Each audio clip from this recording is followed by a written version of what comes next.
All right, everyone, thank you so much for joining us. We are watching now this joint address to Congress about to start at any moment now. We will be playing it for you on the Don Lemon Show channel so that you can get to see all of it if you care to watch it.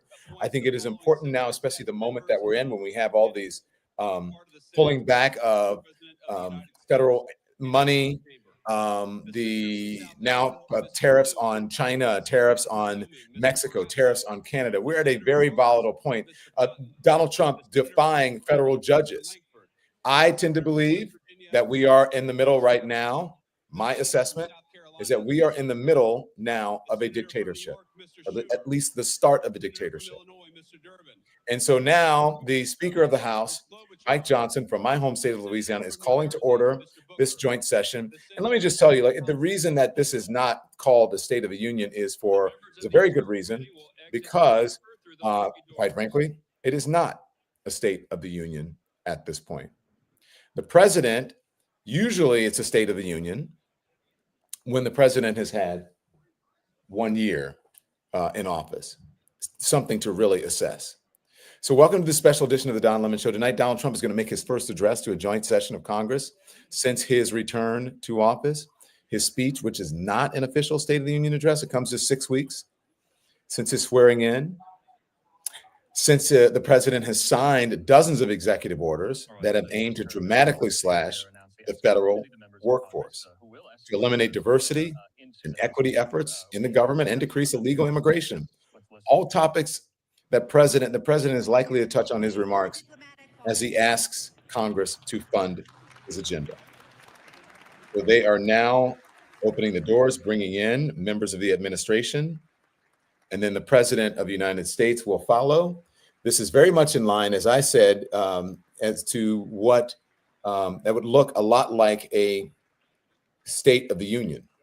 He loves the attention, he loves the accolades, so he wants to walk down that aisle just like everyone else, every other president, when it's actually an official State of the Union address.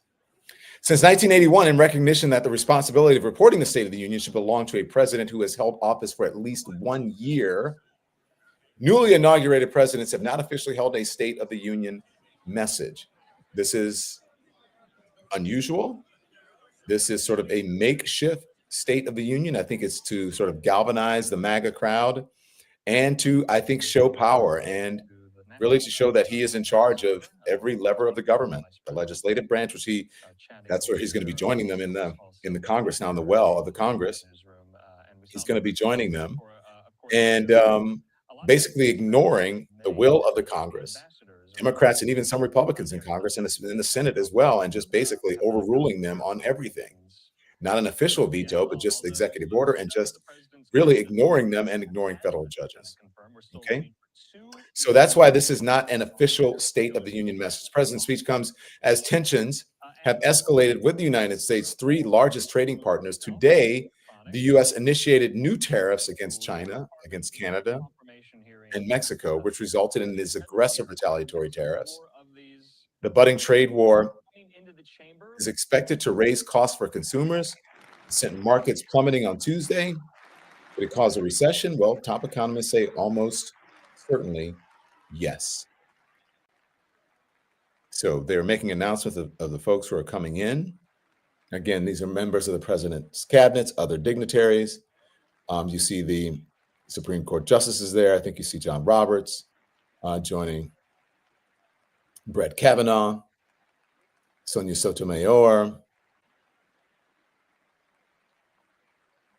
You see, and others that are joining the rest of the Supreme Court justices. And so as they're making their way in, we will get to the president of the United States soon. So we're watching the live feed here. I'm interested to know what he's going to say. I don't know if you're interested to know, but I'm certainly interested in knowing what he's going to say. Don, I'm curious what you make of some Democrats and their strategy of not attending. Do you think the move right now is to boycott this address Is that the correct way to show your defiance to the administration, or is it to attend and boo and make clear that you? I don't think anyone should be booing. I don't think anyone should pull a Marjorie Taylor Greene or anything like that. I think that they should be respectful. If they do decide to come, they should let them have their moment, and don't become what you fight against. And I think some of them, if they don't want to come, then I don't think that they should come. I think that this president has shown his opposition to basically all norms, to democracy in general. And if they don't want to come, and also, this is not an official State of the Union. They are not obligated to come to this. Okay, they're not obligated to come to this joint address of Congress. And so, usually, as you see there, you have again the members of the Supreme Court. I did not see every Supreme Court justice. Did you? Did anyone see Clarence Thomas? I did not see Clarence Thomas. Um, I saw Amy Coney Barrett walking in. I believe she was behind. Um, I think she was behind maybe Sonia Sotomayor. I can't remember exactly who she was behind. And so you usually have the vice president sitting behind the president to the president's right, if you're at the back of the president, and then you have the the con- uh, hang on one second, the congressional leader there. There he is, the Speaker of the House, Mike Johnson. Sorry, my feed went down for a second. Who's usually sitting on the other side. And we all can remember Nancy Pelosi when Donald Trump gave his first State of the Union. I'm sure you guys remember her standing up and ripping the speech, and that got a lot of flack and a lot of feedback from people. And so I think you let them have this moment because he is going to have his moment, and I don't think that they should. Again, they shouldn't become what they fight against. And if you're going to be there, there are other ways to be in opposition. You don't have to stand up. You don't have to applaud. You don't have to do any of those things. And you don't have to make yourself present. And so you see members of Democratic Congress there. You see Adam Schiff, who is joining us, and other members of the Congress, or of Congress, I should say, on the House floor. And basically, it's interesting because they're sitting in seats, and they're usually in control of this, but now, they have been bigfooted by the president and by the vice president and the Speaker of the House, and also members of the media and the Supreme Court. So it's really interesting that Trump can put on this show and pageantry is his thing. Shows are his thing. He does that very well. And so tonight, I believe he's going to put on a show, and you can expect some fireworks. It has been said that he's going to talk about the American dream, and that he is bringing back the American dream, that the American dream is now possible again, according to the folks who are, who have been analyzing this, political analysts, that he is going to talk about the American dream, and that Donald Trump is, he says, the embodiment of the American dream, and he's making that American dream a reality for many, many Americans. Which issues would you like President Trump to focus on tonight? They're asking here on this live feed: tariffs, war in Ukraine, border security, Doge cuts. Look at that. People are concerned about those Doge cuts. They're getting flack all over the country. Even Republicans in very red Republican conservative districts are getting a mouthful and an earful, I should say, an earful, and others are giving them a mouthful of criticism and pushback. As well they should, especially since there's Florida, so there's Marjorie Taylor Greene right there, especially since he has given such enormous power and leeway to someone who is not an official, not an elected official in this country, and that is Elon Musk. Elon Musk, by the way, is also in the chamber tonight. And why is he there? Well, he has an outsized, a very large role in our government. Very large role in our government. I was pausing to see if they're doing the national anthem or the Pledge of Allegiance. So there will be someone, just as there's Nancy Pelosi, the former Speaker of the House, sitting there, and members of the Democratic Party. But it's interesting that Nancy Pelosi would be there. Remember, Nancy Pelosi had that fall on an overseas trip recently, and has been in the hospital. But she is, she's not the Speaker anymore. She has been very quiet and not as vocal and not as present and not as much in the media as she once had been. So they're talking about censoring people if there are outbursts. I don't believe that there should be outbursts. I think that they should sit there quietly. James Carville has been saying they should sit back and there's the First Lady of the United States, Melania Trump, who's coming in, and the folks are standing up for her, giving her applause, giving their applause to the First Lady of the United States. But this is very much like a traditional State of the Union address. So it's not, look, this should not be surprising because this is a breaking of the norms. And Donald Trump has done nothing but break the norms. And I'm going to break the norm. So this is just not like broadcast or cable television. I'm going to tell you, you need to hit the thumbs up so that people know that we're here. The membership link should be in the top of the chat. You can subscribe. It's at the bottom of your screen, just below or just next to the Don Lemon Show logo. It is free, and you can join us on all of our platforms. This is YouTube, but hit the thumbs up, hit the like, and become members because that'll keep us on the air. And I believe they're about to introduce the president. Mr. Speaker, the president's cabinet. It's the president's cabinet that is coming in now. So these are all the people that you see around the table, and it's interesting. There's Marco Rubio there, who's the Secretary of State. And then you see Scott Bessent, who is in charge of the county. I believe it's the Treasury. And then you see Pete Hegseth, of course, who is the Defense Secretary, the former Fox News host. Pam Bondi, who is the Attorney General behind him, and then others. I'm not going to name every single person who is there. You see just others. There's so many. I'm not going to name them because you can barely see them. But that is a president's cabinet, a very controversial cabinet, a cabinet of unusual people, including RFK Jr., including another Scott. I think it's Scott Johnson, who is the head of HUD. And then you see Sean Duffy, who is Transportation Secretary, and on and on. There's my former Congressman Lee Zeldin, who is in this cabinet. This must be an out-of-body experience, especially for people like Pete Hegseth, who it's like, is he in this room? I think a lot of these people are like, am I in this room? How the hell did I end up here?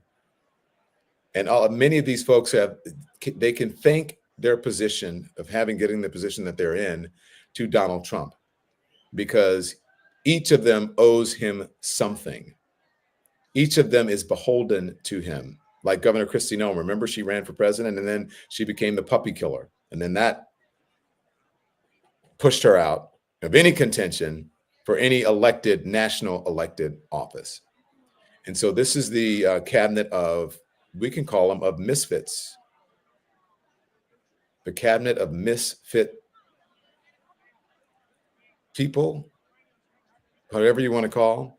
But they are all taking their moments and, taking their time. They're happy about this. Oh, my gosh, I can't believe that I am here. And I'm sure you guys can't believe that they're here either. We're still having your comments up. We can put them up. And we're taking your questions. If you're a member, your comments, of course, will be prioritized and we'll put them up on the screen. But I see you guys in the comments and you are not really enjoying this, but you are watching it. Look, I think some of this you have to take with a grain of salt. Some of it you have to take with some humor. Not my president, says Jim. I know that is a thing that we say, but unfortunately, Jim, he is the president of the United States, which makes him your president. Now, I am not seeing, am I seeing any Democrats that are standing up? Maybe some. There's Amy Klobuchar. Perhaps she is standing up and shaking hands. I don't know why. I see you, Tinklitz McGee.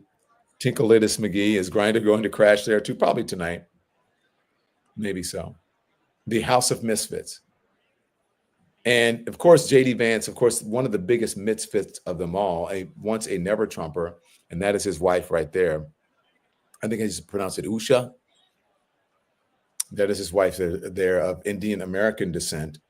And he somehow found it difficult to criticize someone or some people who discriminated or said vile things about his wife and her ethnicity, and also his children who are of Indian descent as well. It is a very strange existence that many of these folks have. It's hard to understand logically how they come to the conclusion to even be in this administration, except for power, raw power, wanting to have, I guess, ambition and raw power, and wanting to have some influence, and just ego, probably loving the spotlight. You guys can say what you want. Cherry love, go ahead, boo. You guys, a bunch of brainless wonders. Of course, if this is your channel, you can say that. Group of white privilege, says someone in the comments. All right, so the members of the president's cabinet. So the cabinet is inside, pretty much they're inside. Coming into the chamber, And then, the president should be soon, not long after this. But again, I didn't think this would be this traditional. We have to take it with tequila. I agree with you. I wish I had a tequila here, but unfortunately, I'm staying in a place where the person is sober. There's no alcohol in this place. House of the Falling Democracy. That is not wrong. Parade of the plastics and substance abusers. No TV ratings. They're not getting ratings here. There are no TV ratings here. Look, unfortunately, I understand you guys don't want to see this, and I wouldn't show it to you, okay? I would not show it to you normally, only because we're in such a really contentious and a time that's filled with fraud and anxiety and division, and really just it is just unusual. There's Tulsi Gabbard, who was once a Democrat, and I guess she became a Republican, but now she's in the cabinet. She's the head of national intelligence, which is just strange. And there's Lizette Loeffler. And so anyway, you can put us up full if you want, because these are the reporters who are on the speed that we are taking. And again, so we're waiting on the president of the United States to show up. And I'm sure he is taking his own sweet time because he likes the big buildup. Some folks are saying impeach, impeach, impeach. Look, he was impeached twice. What good did that do? It didn't do much good that the president of the United States was impeached. Someone said Tulsi Gabbard is a Russian asset. I don't know about that, but she's certainly been accused of it, of being a Russian asset. So this is going to begin shortly, and I hope that you watch it. Don, don't drink tequila. Someone said, Don, don't drink tequila. What did you say?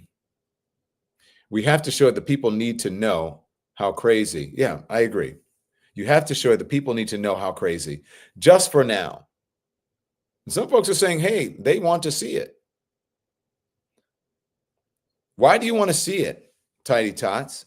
A lot of folks don't want to see it. They're outraged by this. Are you guys outraged by it? Do you think we should not be showing it? This isn't going to make us happy, someone says. The fake tan clan, they're calling it, some folks here. Is Elon there, says Miranda? So yes, Elon Musk is there. They showed him in the crowd earlier. He is there. It is, again, it's not an official State of the Union. Why is he doing this? We're going to learn soon. But part of it is obviously ego, right?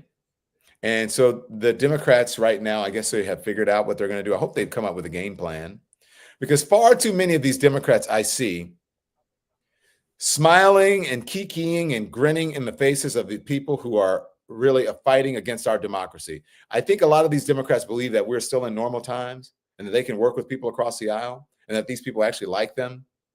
They don't like you at all. They can't stand you. You know who they love? They love their dear leader. And they're not going to do anything that their dear leader is opposed to. They're not going to go against him ever. That is going to help them. Nothing. I mean, that is going to, it's not going to help them to say anything negative about their dear leader or to befriend any Democrat, because they don't want to befriend any Democrat. They don't care about the Democrats. They care about their own agenda. They care about power. They don't care about really the democracy. They're not patriotic. The person giving the Democratic response tonight is Alyssa Slotkin. She's a Democrat from Michigan. She narrowly defeated her GOP nominee, Mike Rogers. That was back in 2024. So she will be giving the address, the rebuttal from the Democrats. And it's interesting, there is a rebuttal. I don't know if I would have even rebutted it. I don't know. I'm of two minds. I think that Democrats right now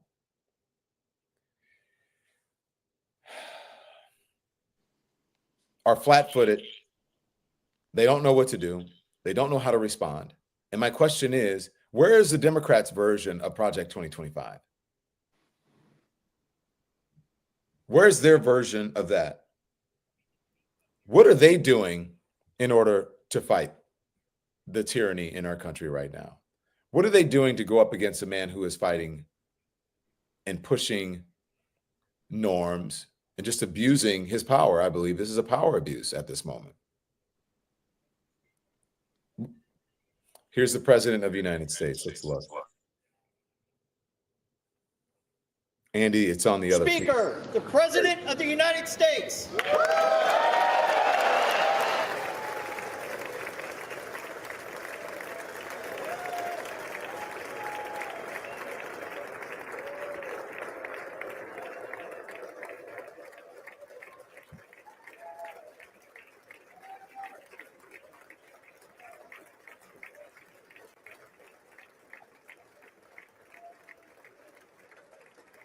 Donald Trump walking in, and then with members of the Congress and the Senate behind him, you see John Thune, who's there.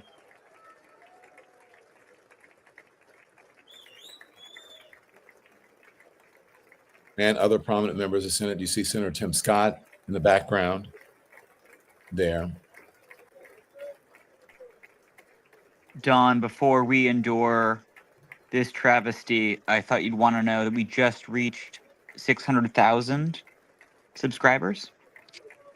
Woohoo! Congratulations to us. Mazel tov. They could do the thing where we get, you know, the balloons or whatever. If we do it Usually somehow. it just does it all the time, but today apparently. So we hit 600,000, which is interesting when the president of the United States is walking in. Now, listen, that's Marjorie Taylor Greene. Now, you see Marjorie Taylor Greene, Trump was right about, what did she say? About everything. Okay.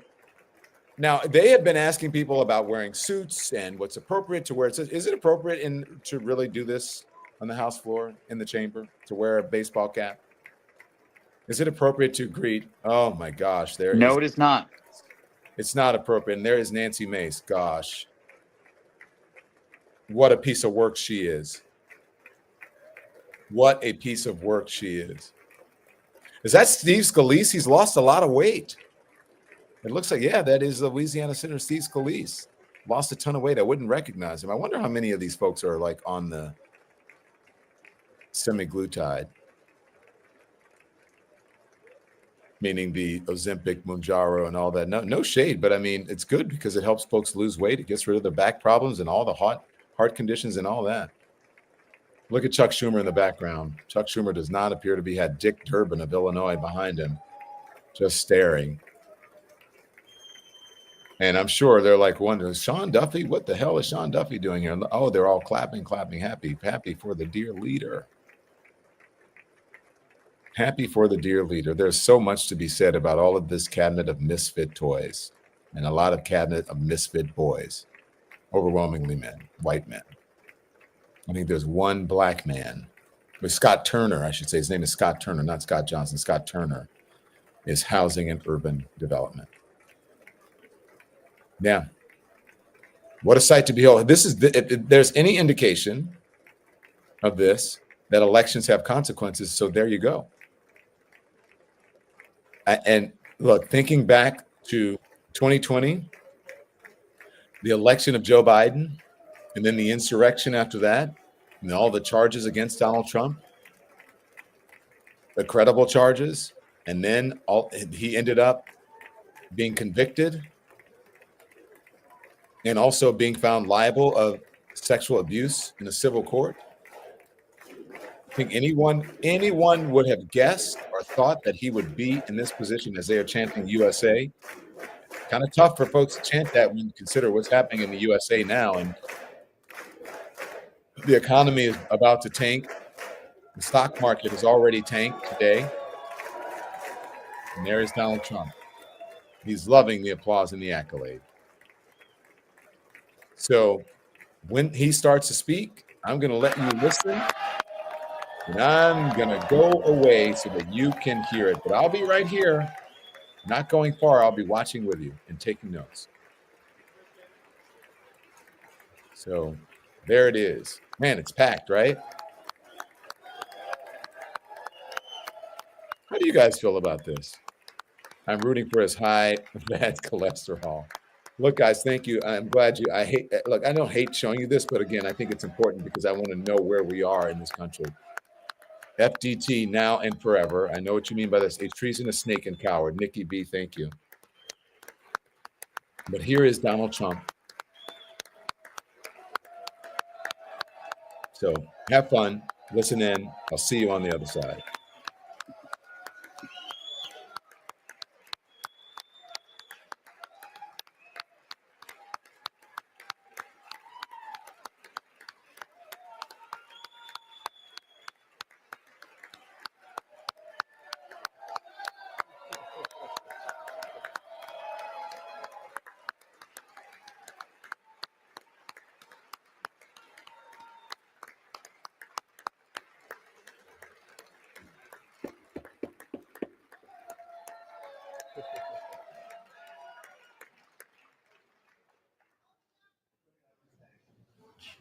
Speaker Johnson, Vice President Vance, the First Lady of the United States,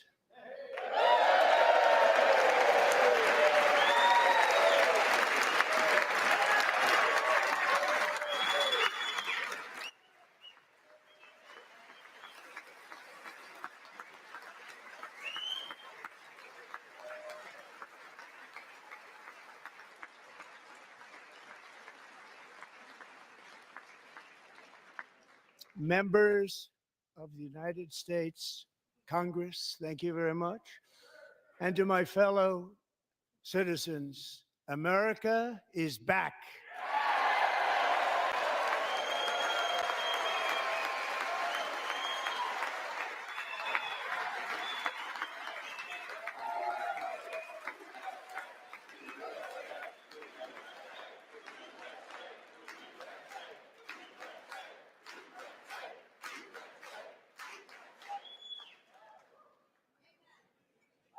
Six weeks ago, I stood beneath the dome of this Capitol and proclaimed the dawn of the golden age of America.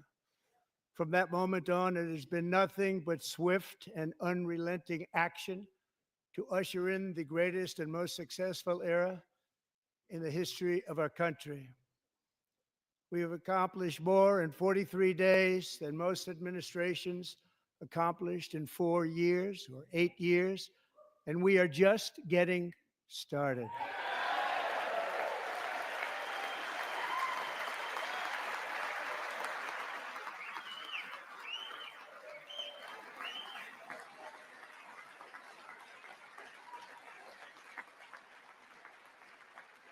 Thank you. I return to this chamber tonight to report that America's momentum is back, our spirit is back, our pride is back, our confidence is back, and the American dream is surging bigger and better than ever before.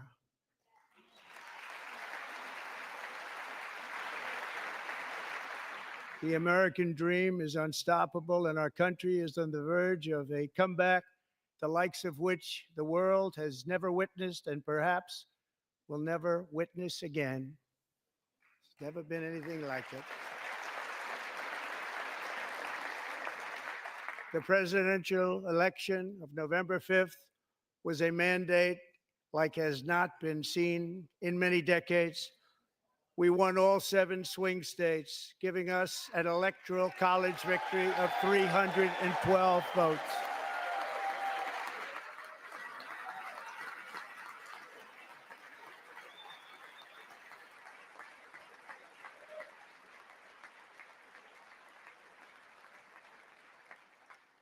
We won the popular vote by big numbers and won counties in our country.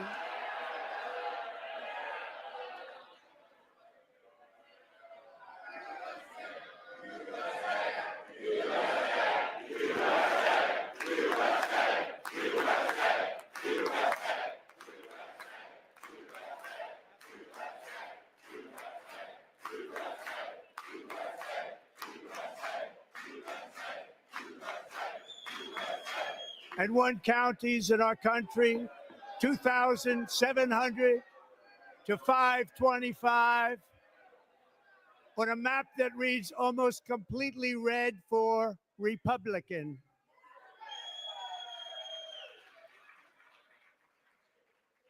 Now, for the first time in modern history, more Americans believe that our country is headed in the right direction than the wrong direction. In fact, it's an astonishing record, 27-point swing, the most ever.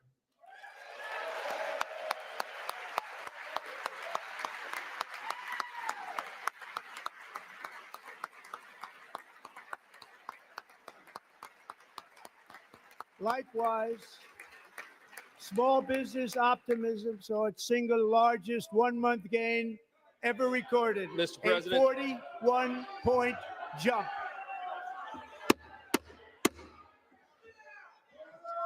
Members are directed to uphold and maintain decorum in the House and to cease any further disruptions. That's your warning.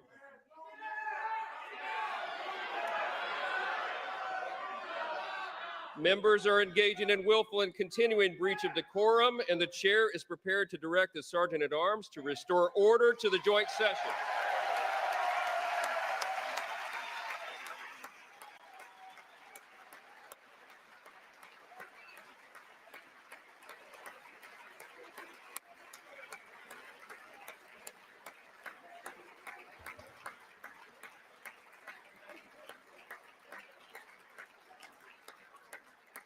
Mr. Green, take your seat. Take your seat, sir. Take your seat. Finding that members continue to engage in willful and concerted disruption of proper decorum, the chair now directs the Sergeant at Arms to restore order. Remove this gentleman from the chamber.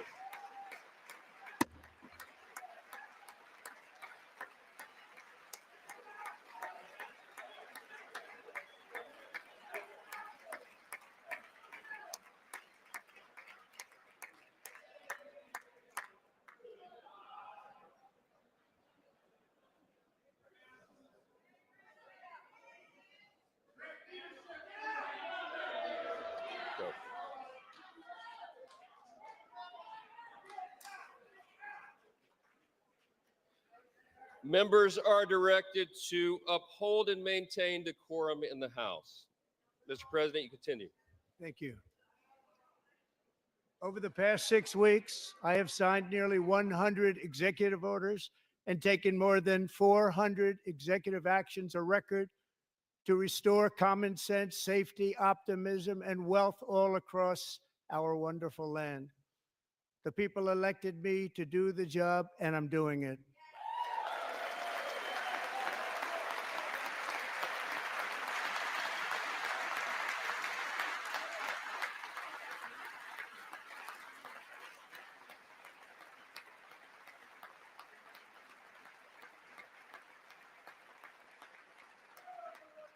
In fact, it has been stated by many that the first month of our presidency, it's our presidency, is the most successful in the history of our nation. By many.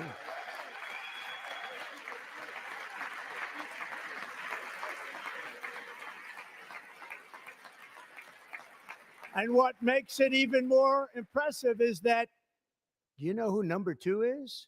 George Washington. How about that? How about that? I don't know about that list, but we'll take it. Within hours of taking the oath of office, I declared a national emergency on our southern border, and I deployed the U.S. military and Border Patrol to repel the invasion of our country. And what a job they've done. As a result, illegal border crossings last month were by far the lowest ever recorded, ever.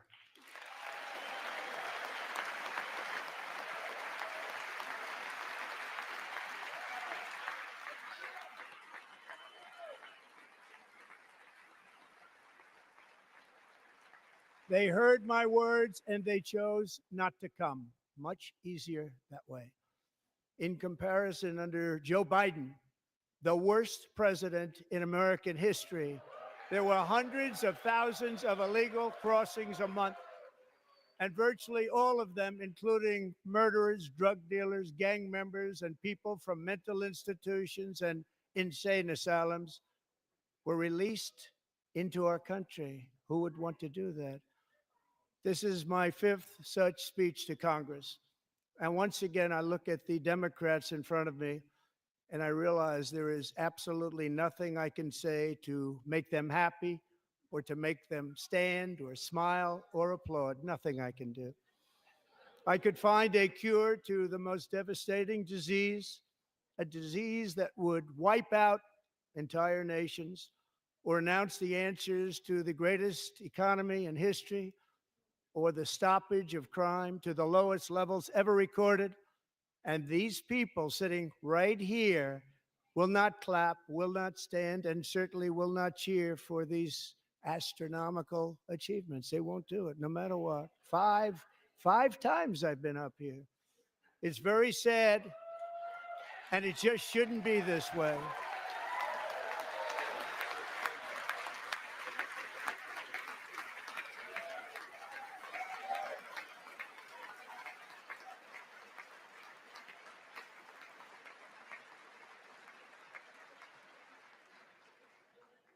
So Democrats sitting before me, for just this one night, why not join us in celebrating so many incredible wins for America?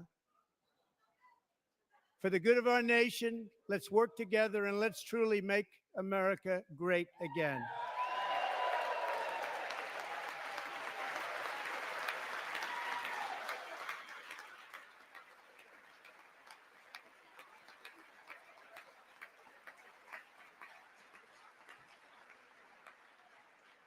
Every day, my administration is fighting to deliver the change America needs to bring a future that America deserves, and we're doing it.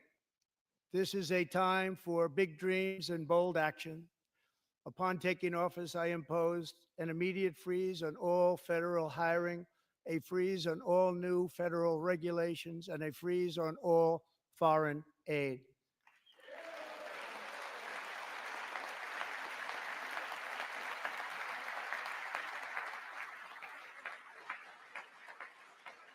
I terminated the ridiculous Green New Scam. I withdrew from the unfair Paris Climate Accord, which was costing us trillions of dollars that other countries were not paying. I withdrew from the corrupt World Health Organization.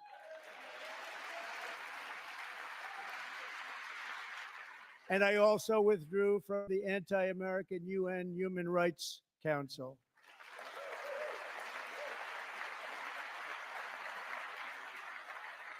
We ended all of Biden's environmental restrictions that were making our country far less safe and totally unaffordable.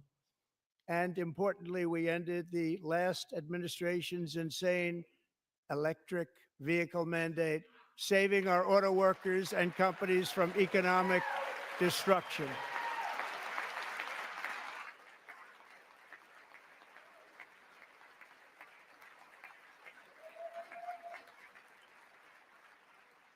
To unshackle our economy, I have directed that for every one new regulation, 10 old regulations must be eliminated, just like I did in my very successful first term.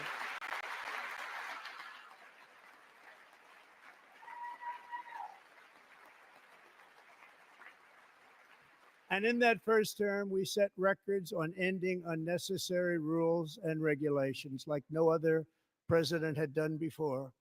We ordered all federal workers to return to the office.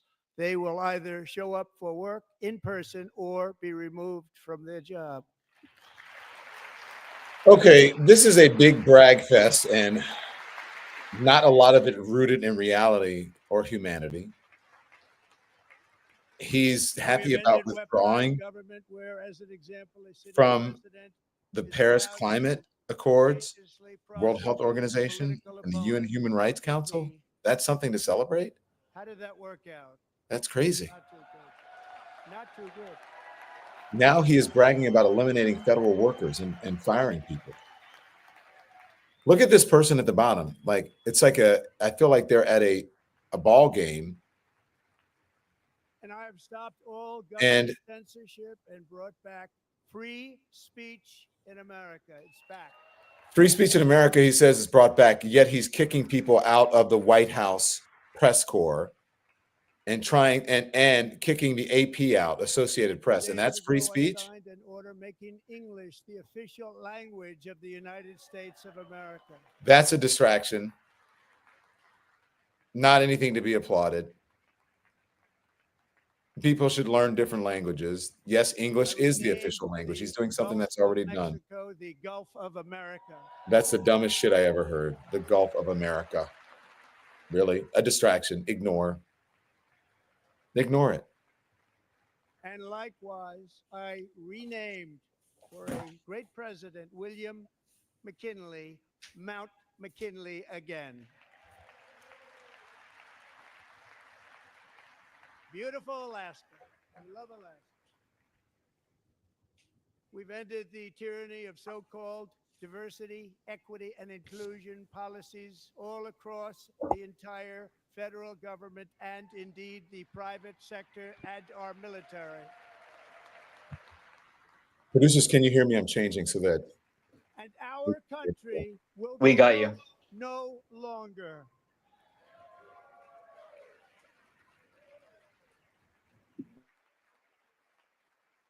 We believe that whether you are a doctor, an accountant, a lawyer, or an air traffic controller, you should be hired and promoted based on skill and competence, not race or gender. Very important.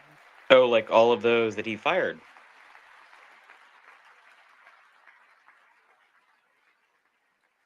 You should be hired based on merit. And the Supreme Court, in a brave and very powerful decision, has allowed us to do so. Thank you. Thank you very much. Thank you. We have removed the poison of critical race theory from our public schools, and I signed an order making it the official policy of the United States government that there are only two genders, male and female.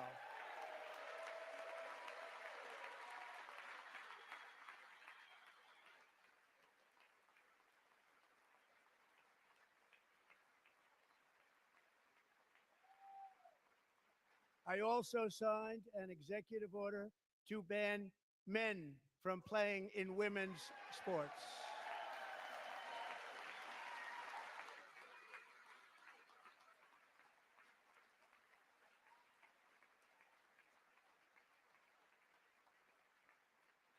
Three years ago, Peyton McNabb was an all-star high school athlete, one of the best, preparing for a future in college sports. But when her girls' volleyball match was invaded by a male, he smashed the ball so hard in Peyton's face, causing traumatic brain injury, partially paralyzing her right side, and ending her athletic career. It was a shot like she's never seen before. She's never seen anything like it. Peyton is here tonight in the gallery, and Peyton, from now on, schools will kick the men. Now he's pointing out something. I don't know if there's any evidence of federal funding. What he's talking about, that it happened because the other person was transgender. Don, do you want to guess how many college-age Can you hear me, transgender Peter? athletes there are? Yes, I can. Okay, I just wanted to make sure because I wanted to turn the cancellation off. Yeah, how many are there? This is just kind of ridiculous. Now, we don't know. I feel bad for what happened to her, but we Obviously, don't know if it's this is because terrible. of transition. Yeah. But If you really want to should see the numbers, top just take a issue look in the at what country be the happened fact in that there are women's boxing, 6 weightlifting, track and field, swimming, or cycling, college-age where a male trans recently athletes in the finished country? a long-distance race. No. Seems absurd to me. 5 hours and 14 minutes. It is such, as I said, it barely even registers on any poll Broke the record by or 5 even a hours. census. It's demeaning for women, and it's very bad for our country. We're not going to put up with it any longer. And obviously, it is what the former Mr. Westmoreland told us today. is that they keep getting distracted. Rural Americans and Americans who are affected by this, they keep getting distracted with these social issues, these wedge issues, What I have and just they vote against their described own is only a interests. small fraction of the common sense revolution that is now, because of us, sweeping the entire world. Common sense has become a common theme, and we will never go back. Never. Never going to let that happen. But he knows that it works, right? Because these Among my people are very so highest bigoted. priorities is to rescue our economy and get dramatic and immediate relief to working families. As you know, we inherited from the last administration an economic catastrophe and an inflation nightmare. It is interesting because it's worse under Their him. policies The economy drove is up worse under energy him and the prices, inflation. pushed up grocery costs, and drove the necessities of life out of Notably, reach no for mention millions and of the millions stock of Americans market that crash never had today. anything like it. Yeah, We today, suffered the and but worst his, inflation in 48 years, but he's perhaps making even inflation in worse. the history of our country. They're not sure. As president, I'm fighting every day to reverse this damage and make America affordable again. He keeps saying make America affordable again when prices of good are so high, it's higher than under Joe Biden. But these people are lapping it up and Joe licking it up, Biden and it's not especially even let true. the price of eggs get out of control. The egg price is out of control, and we're working hard to get it back down. Secretary, do a good job on that. You inherited a total mess from the previous administration. Do a good job. Well, if it's Joe Biden's fault, why did it go up after Joe Biden? I don't understand that. A major focus of our fight to defeat inflation is rapidly reducing the cost of energy. The previous administration cut the number of new oil and gas leases by 95%, slowed pipeline construction to a halt, and closed more than 100 power plants. We are opening up many of those power plants right now.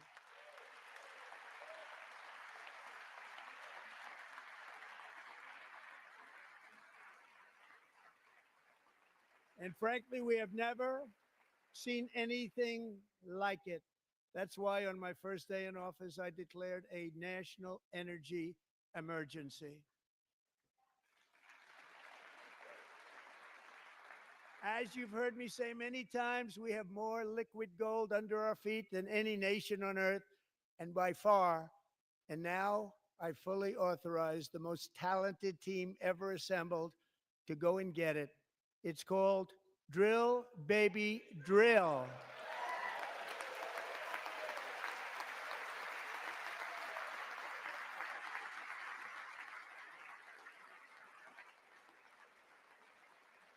We have produced more energy in My America under Joe administration is Biden also than at working any on the time in gigantic history. Natural gas pipeline in Alaska, among the largest in the world, where Japan, South Korea, and other nations want to be our partner with investments of trillions of dollars each. There's never been anything like that one. It will be truly spectacular. It's all set to go. The permitting is gotten. And later this week, I will also take historic action to dramatically expand production of critical minerals and rare earths here in the USA. I wonder if that whole talk about Greenland and Canada, it's because of what's under the ground and their minerals and their oil and gas. To further combat Interesting. inflation, we will not only be reducing the cost of energy, but will be ending the flagrant waste of taxpayer dollars.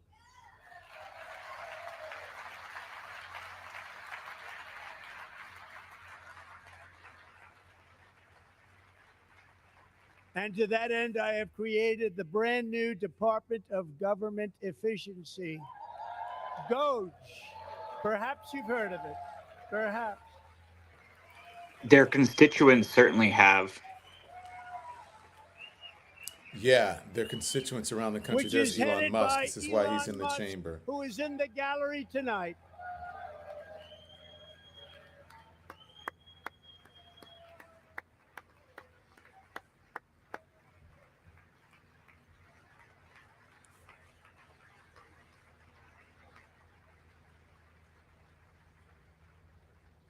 Thank you, Elon. He's working very hard. He didn't need this.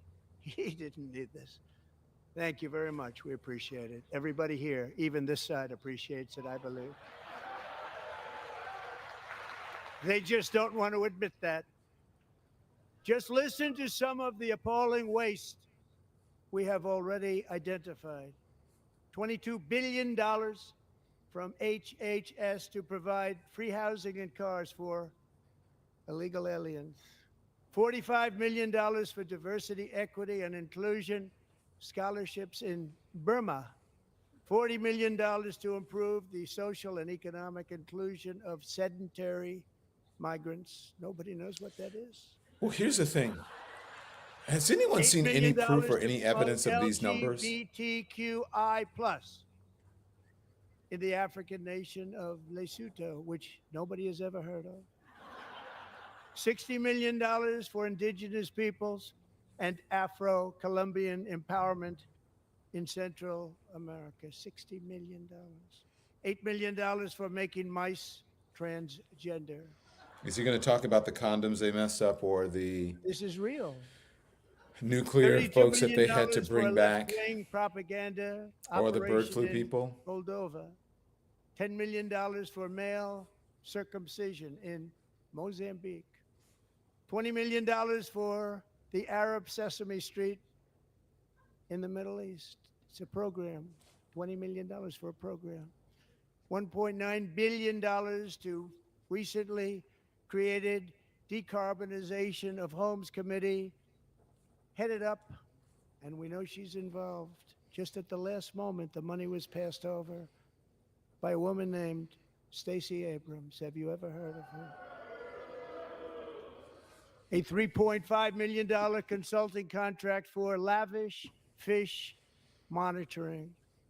$1.5 million for voter confidence in Liberia. $14 million for social cohesion in Mali. $59 million for illegal alien hotel rooms in New York City. He's a real estate developer. He's done very well. $250,000 to increase vegan local climate action innovation in Zambia. $42 million for social and behavior change in Uganda. $14 million for improving public Uganda. in Serbia. Interesting Yeah. pronunciation. $47 Yeah, million instead of for Uganda. improving learning outcomes in Asia. Can't She's anymore. doing very well with learning. I don't know what we're doing. Should use it ourselves. And $101 million for DEI contracts at the Department of Education, the most ever paid, nothing even like it. Under the Trump administration, all of these scams, and they're far worse, but I didn't think it was appropriate to talk about them. They're so bad. Many more have been found out and exposed and swiftly terminated by a group of very intelligent, mostly young people, Oh my headed gosh. up by Elon, and we appreciate it. We found hundreds of billions of dollars of fraud. Currently, Don, we have a poll up. Who is the most despicable member of Trump's second-term team? Pam Bondi, J.D. Vance, Elon Musk, Caroline Leavitt. Mm-hmm. Elon Musk, 68%. J.D. And we've Vance, taken back the money 27%. and reduced our debt to fight Bondi and inflation Leavitt, less than other 5 things. each. Taking back a lot of that money. We got it just in time. This is just the beginning. The Government Accountability Office, a federal government office, has estimated annual fraud of over $500 billion in our nation, and we are working very hard to stop it. We're going to. We're also identifying shocking levels of incompetence and probable fraud in the Social Security program for our seniors, and that our seniors and people that we love rely on. Believe it or Now, not, government databases list I 4.7 wonder- million Social Security members from people aged 100 to 109 years old. Oh my gosh. I think we explained that. It's about the coding. And there are people who are 100 years old in this country. 3.6 million people from ages 110 to 119. I don't know any of them. I know some people that are Oh my gosh. rather elderly. He but not still quite does that not elderly. understand, and they're pushing this lie. 3.47 This is all a million computer people coding thing from when the ages information, when the birth 120 certificate to information is 129. not for certain. The computer 3.9 defaults million to a people from certain year, ages which makes people 130 older. to 139. Those are 3.5 lies. Do you million hear what Democrats people are saying? from ages 140 to 149.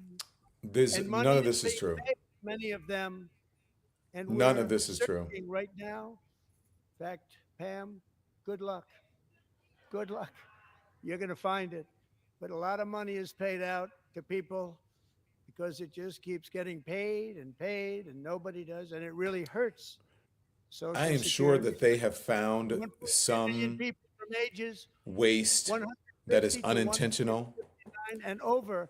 But this is all lies from him. 130,000 people, according to the Social Security databases, are age over 160 years old. Oh my gosh, someone please explain to this dumbass exactly what is happening here. Please explain to him, because apparently he's not smart enough to understand exactly how this is done. It is a computer and a coding issue, and he doesn't get it. They're still continuing with these lies. To finish, 1,039 people between the ages of 220 and 229. One person between the age of 240 and 249. Oh my gosh. And one person is listed at Oh my God. 360 years of age. More than 100 And it is years. you. It must More be than Donald 100 Trump. years older than our country. Now, is anybody dumb enough to believe this? Going. Is he dumb enough to believe this? Well, By he is. I slashing shouldn't all say of the that. fraud, waste, and theft we can find. We will defeat inflation, bring down mortgage rates, my lower God. car payments and grocery prices, protect our seniors, and put more money in the pockets of American families. Did anybody see what happened today?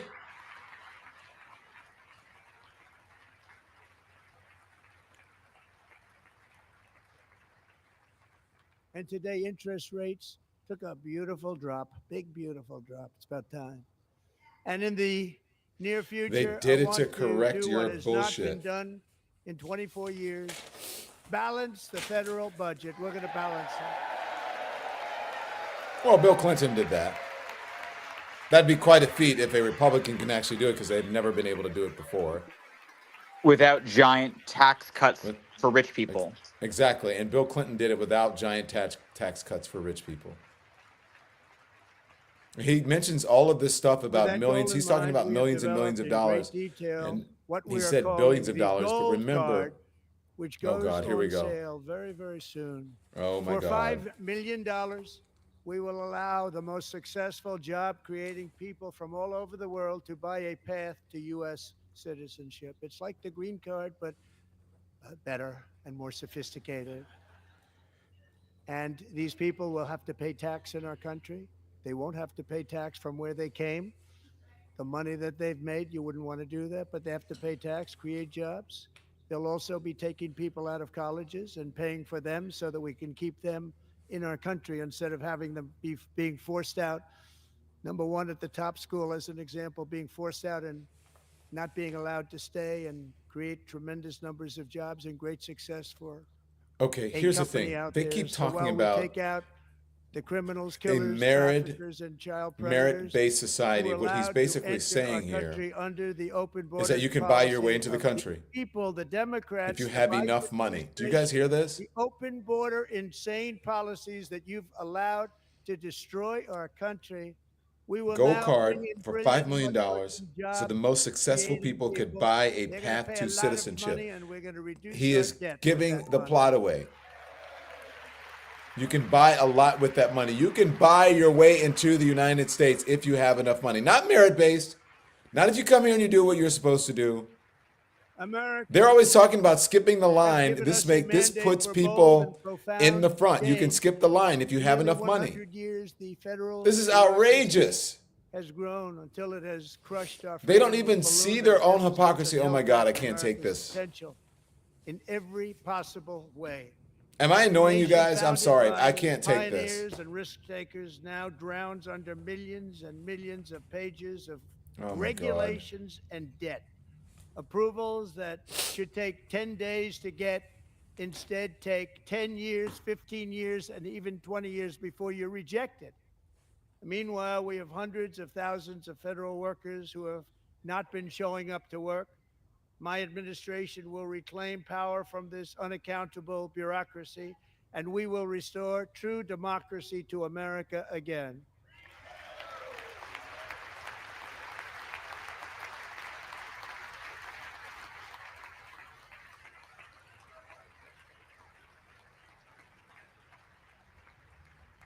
And any federal bureaucrat who resists this change will be removed from office immediately. We're going to have Reecie Colbert. Because we are draining the swamp. It's very simple. And the days of rule by unelected bureaucrats are over. Wait, unelected bureaucrats? Didn't Elon Musk just get 2 standing ovations?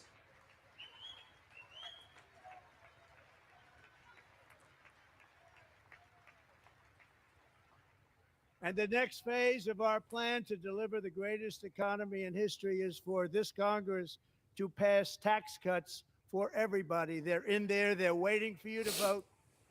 And I'm sure that the people on my right, I don't mean the Republican Tax cuts right, to who? but my right here, I'm sure you're going to vote for those tax cuts, because otherwise I don't believe the people will ever vote you into office. So I'm doing you a big favor by telling you that. But I know this group is going to be voting for the tax.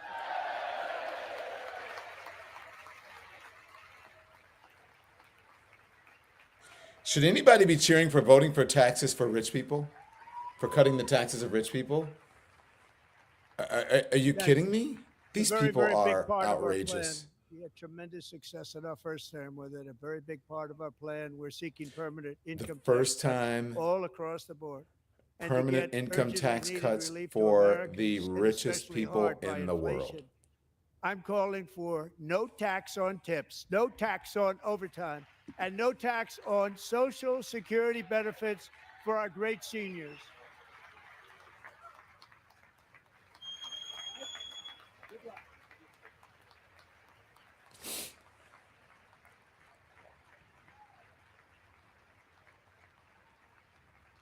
Oh my gosh. And I also want to make interest payments on car loans tax deductible, but only if the car is made in America.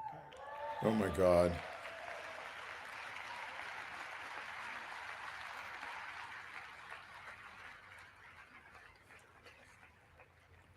And by the way, we're What going to about college? the auto industry like nobody's ever seen. Plants are opening up all over the place. Deals are being made. Never seen. That's a combination of the election win and tariffs. It's a beautiful word, isn't it? That, along with our other policies, will allow our auto industry to absolutely boom. It's going to boom. Spoke to the majors today, all three. The top Did you guys see people, the and they're auto so excited. In fact, already dealership numerous owner car today companies have announced that saying they it's will hurting be him building already? massive automobile plants Guess in he America, didn't know anything with about Honda just announcing a new plant in that. Do you know how long Indiana, it takes to build one of the a car largest plant? anywhere in the world. Okay. Good. But that's going to take some time. That takes years.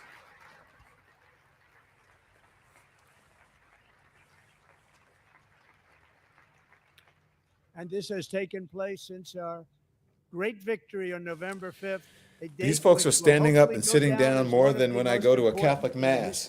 They should get a bench, a kneeling bench there for them so that they can genuflect to their dear In leader. addition, as part of our tax cuts, we want to cut taxes on domestic production and all manufacturing. And just as we did before, we will provide 100% expensing. It will be retroactive to January 20th, 2025.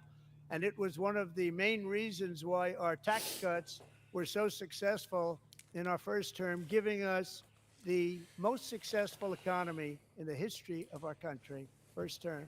We had a great first term.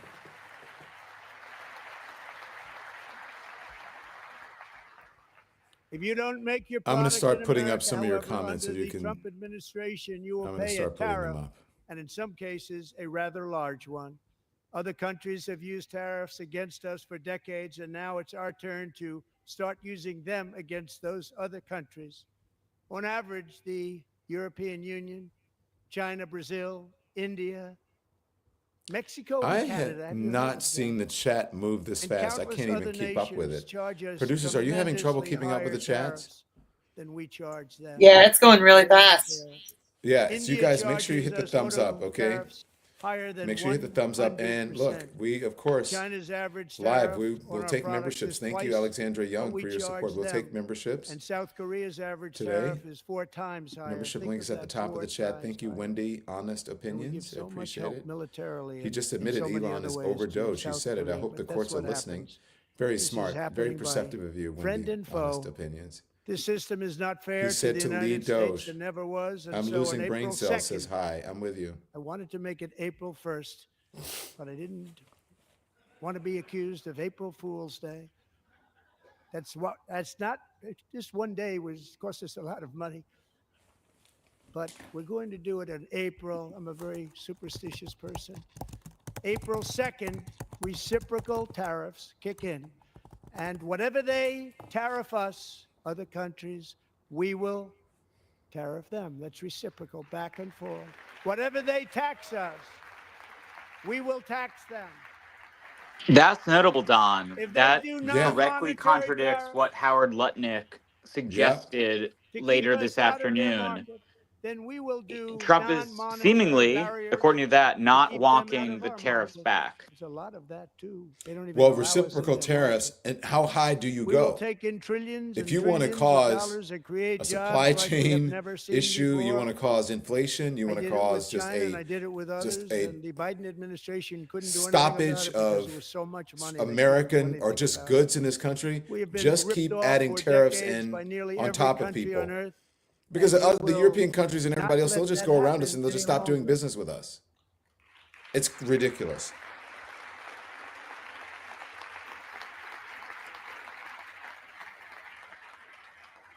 Much has been said over the last 3 months about Mexico and Canada, but we have very large deficits with both of them. But even more importantly, they've allowed fentanyl to come into our country at levels never seen before, killing hundreds of thousands of our citizens and many very young, beautiful people, destroying families. Nobody's ever seen anything like it. They are, in effect, receiving subsidies of hundreds of billions of dollars. We pay subsidies to Canada and to Mexico of hundreds of billions of dollars, and the United States will not You be doing heard that any longer. Justin Not Trudeau doing to it any say longer. today that Donald Trump is making that up. You've heard reporters and journalists Thanks to our from America all of the First networks policies we're putting into place, contradicting we or have at least had $1.7 fact-checking trillion of new people on their investments in air America in just when the they past talk 2 about weeks. what's happening with Combination fentanyl. of the He is election delulu, says Quinston Immel. He's and delusional. our economic policies that people of SoftBank, one of the most brilliant anywhere in the world, announced a $200 billion investment. Pamela Thomas, thank you for becoming a member. Melissa OpenAI Rosario, and thank you for your Oracle. support. Larry We worship Ellison him like a god, and it's announced scary they do, says $500 Melissa billion Rosario. investment, which they wouldn't have done if Kamala had won. Apple announced $500 billion investment. Tim Cook called me. He said, Who was the cannot first spend one that he fast said enough. It's gonna invested? be much higher than that, I believe. They'll be building their plants here instead of in China. And just yesterday, Taiwan Semiconductor, the biggest in the world, most powerful in the world, has a tremendous amount, 97% of the market, announced a $165 billion investment to build the most powerful chips on earth right here in the USA.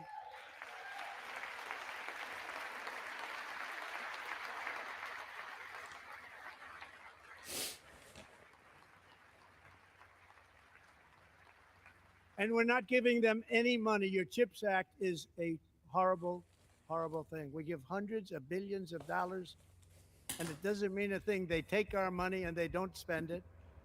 All that meant to them, we're giving them no money.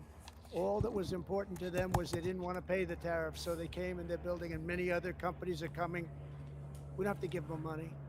We just want to protect our businesses and our people, and they will come because they won't have to pay tariffs if they build in America. So it's very amazing. You should get rid of the CHIP Act, and whatever's left over, Mr. Speaker, you should use it to reduce debt or any other reason you want to.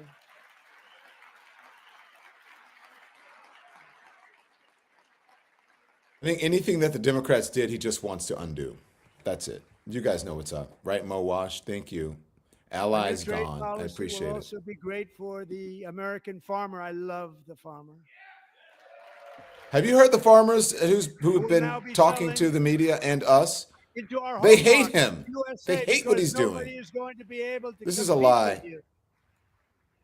Because there's Don, can I kids share that came one from really disturbing other fact? countries Yeah. and companies From that Trump's are first really term, in a given bad his tariffs position in so many against different ways. China, They're he had uninspected. to They provide be a very payout greedy to American and disgusting every time they farmers pour in. that We hurt exceeded our the American budget farmers. of the Tariffs U.S. will State thorn Department. agricultural product coming That's into how America. damaging Our his farmers starting on tariffs April were the 2nd, first time there will be around. a little And bit of these an are so adjustment much worse. period. He had to give Before we subsidies had to do American farmers $50 that billion exceeded purchases, and I said, the "Just bear State with me." Department budget.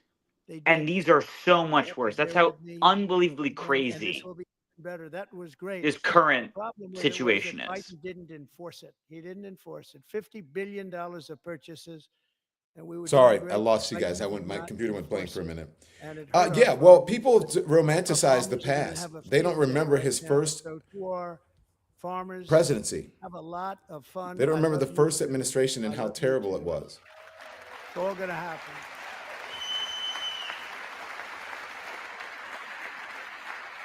In his first term, there were a lot of fuck ups. And I have also imposed a 25% tariff on foreign aluminum, copper, lumber, Oh my and steel, gosh. because Good luck if we housing don't have, market. as an example, steel and lots of other things, we don't have a military, and frankly won't Thank have, you, we Sub just won't have a Commandant, country very long. Commandant, for your generous support. Here Thank you, today Joe is a Mocha. proud American John, we can go to steelworker, church together. We need to pray. fantastic We do person need to pray, but we need to from get Decatur, Alabama. our asses in Jeff gear to do Bernard stuff. has been working at the same steel plant for 27 Thank you, Sherry years. Stark. That has allowed him to serve as the captain of his local volunteer fire department, raise 7 children with his beautiful wife, Nicole, and over the years provide a loving home for more than 40 foster children. So great, Jeff.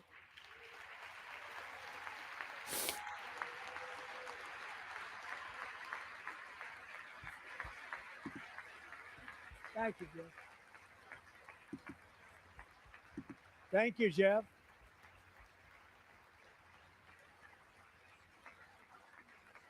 Stories like Jeff's remind us that tariffs are not just about protecting American jobs.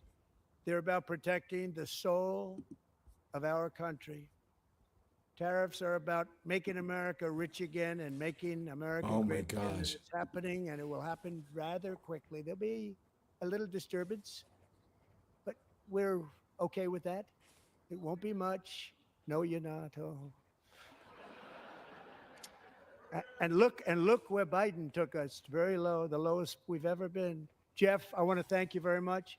And I also want to recognize another person who has devoted herself to foster care community. She works so hard on it. A very loving person, our magnificent First Lady of the United States. Thank you, Kay Marie, for becoming a member. I appreciate it. Thank you, all of you. He's so proud of all the wrongs, says Nafadifra. Yeah, you're right. Loud and wrong. Loud and dumb. Melania's work has yielded incredible results, helping prepare our nation's future leaders as they enter the workforce. Our First Lady is joined by 2 impressive young women, very impressive. Haley Ferguson, who benefited from the First Lady's Fostering the Future initiative and is poised to complete her education and become a teacher. And Elliston Berry, who became a victim of an Welcome, Jenny Hinnant. fake image produced by Thank you, a peer Selena Cruz. with Elliston's help, the Senate just passed the Take It Down Act. And this is so important. Thank you very much, John. John Thune. This is just a big glaze fest. This is, oh my God, this man's ego is so ridiculous. He's doing this and they are playing into this madness of just him applauding himself for things that are terrible and that don't really work. And thank you to John For Thune terrible initiatives, for inhumane initiatives. The publication. I'm sure people, are you guys pulling your hair out? Like, how are you even watching this? I'm glad that you are on this channel because a lot of you, we have so much engagement. Make sure you hit the thumbs up. But into law. I mean, how? And I'm going to use that bill for myself. Thank you for Canada for not stocking U.S. booze because I need it. Worse than I do online. Nobody. Mets girl. That's great. Thank you very much to the Senate. Thank you. But if we truly care about protecting Americans' children, no step. Where the Grammy playoff music when you need it the most, or the Oscar? Can they play him off, James? For 4 years, 21 million people poured into the United States. Many of them were murderers, human traffickers, gang members, and other criminals from the streets of dangerous cities. Okay, so these things that he's talking about, because of Joe Biden's insane and very dangerous. This is under like 4 presidents. How many presidents was this back from, even when he was president the first time? I believe it was over 40 years that he's talking about.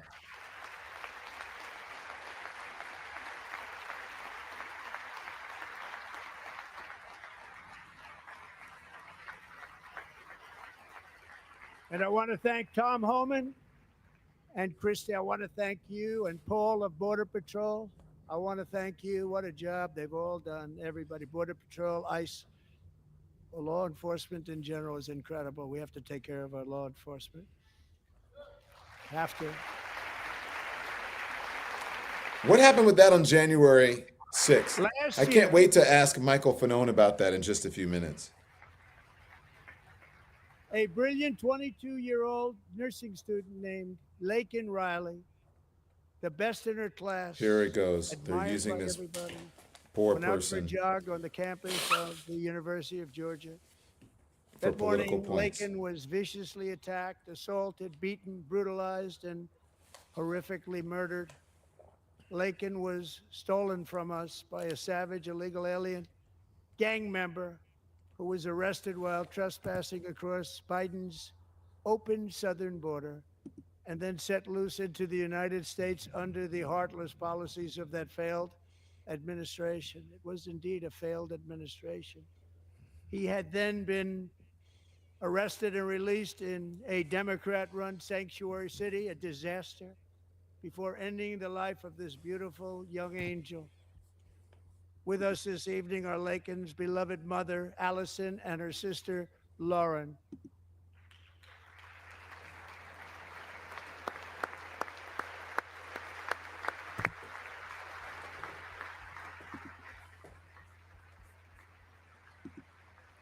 Melvin White, welcome as a new member. Phil Kovats, welcome as a new member. Melvin White, Phil Kovats, thank you, Super KB, for your support of independent media. Laken's grieving parents that we would Spikes, 1986, welcome. Would not have died in vain. To the elimination. That's why the very first bill I signed into law as Phoenicia Lewis, welcome. Ms. Anderson, welcome. The detention of all dangerous criminal aliens who threaten public Gianni Hannett, welcome to the elimination. I'm so glad that you're a member. Thank you, Mets girl, for your generous support.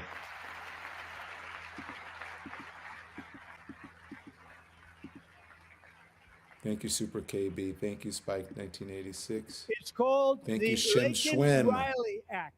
So Allison and Lauren, America will never, ever forget our beautiful Laken Hope Riley.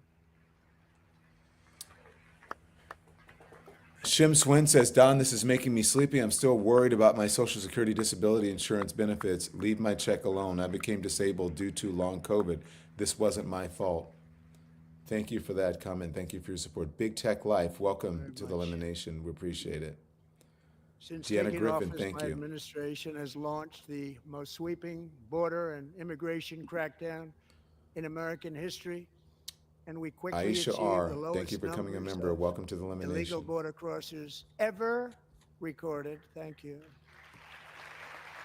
He said that lower border crossings, how many times?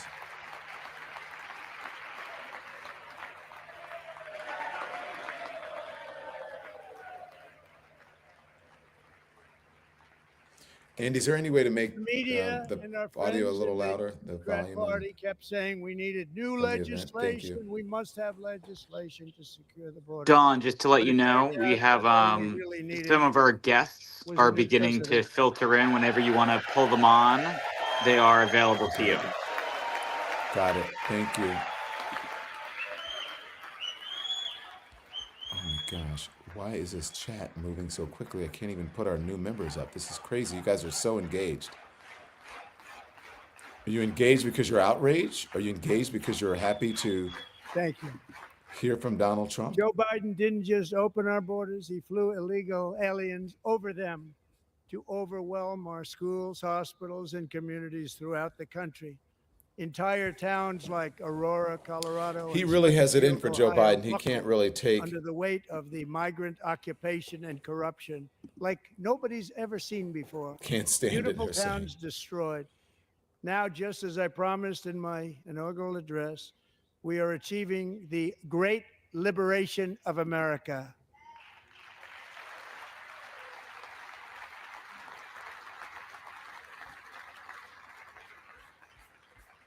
But there still is much work to be done. Here tonight is a woman I have gotten to know, Alexis Nungary from Houston. Wonderful woman. Last June, Alexis's 12-year-old daughter, her precious Jocelyn, walked to a nearby convenience store. She was kidnapped, tied up, assaulted for 2 hours under a bridge, and horrifically murdered. Arrested and charged with this heinous crime are 2 illegal alien monsters from Venezuela, released into America by the last administration through their ridiculous open border. The death of this beautiful 12-year-old girl and the agony of her mother and family touched our entire nation greatly. Alexis, I promised that we would always remember your daughter, your magnificent daughter, and earlier tonight, I signed an order keeping my word to you. One thing I have learned about Jocelyn is that she loved animals so much. She loved nature. Across Galveston Bay, from where Jocelyn lived in Houston, you will find a magnificent national wildlife refuge, a pristine, Oh, geez. peaceful, That was a tough. 34,000-acre sanctuary for all of God's creatures on the edge of the Gulf of America. Alexis, moments ago, I formally renamed that refuge in loving memory of your beautiful daughter, Jocelyn. So, Mr. Vice President, if you would, may I have the order?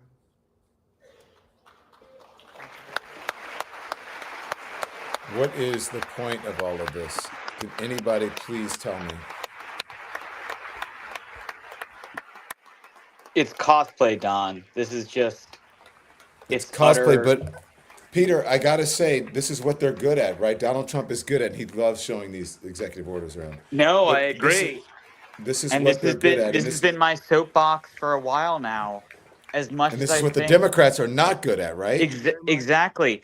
As All much as I think 3 renaming senators the Gulf charged of Mexico the Gulf of America is Jocelyn and stupid, and Lakeland's to be clear, it's murders extremely were members of stupid. the It's the Venezuelan type prison of gang, the toughest gang they sort say of in the world, cheap known as patriotic the cosplay that Democrats need to get better I at, officially because designated this how gang, do along you with argue you're MS-13 against and the bloodthirsty Mexican drug cartels as renaming something the foreign Gulf of terrorist America? Sure, organizations? you can talk about history. Sure, you can talk about like it's an international body of water, but it's the type of like simple, easy stuff that Democrats need to start adopting and need to start communicating with, because for some of your audience and for They are now a lot of folks, officially it in might the seem same stupid, but like this is what category as appeals to base ISIS, and voters. that's not good for Yeah. them. And look at what All Smiles said. Countless thousands of these I figured if I was terrorists going to welcomed entertain this into the BS, it US would be by with the my lemon heads. Biden And this is administration. their community. By But the way, now every Peter, last one will be have you looked at rounded our up and subscribers? forcibly removed from our country, or We've been killing it. if they're too You've been dangerous, killing it, Don. put You've in been killing jail, it.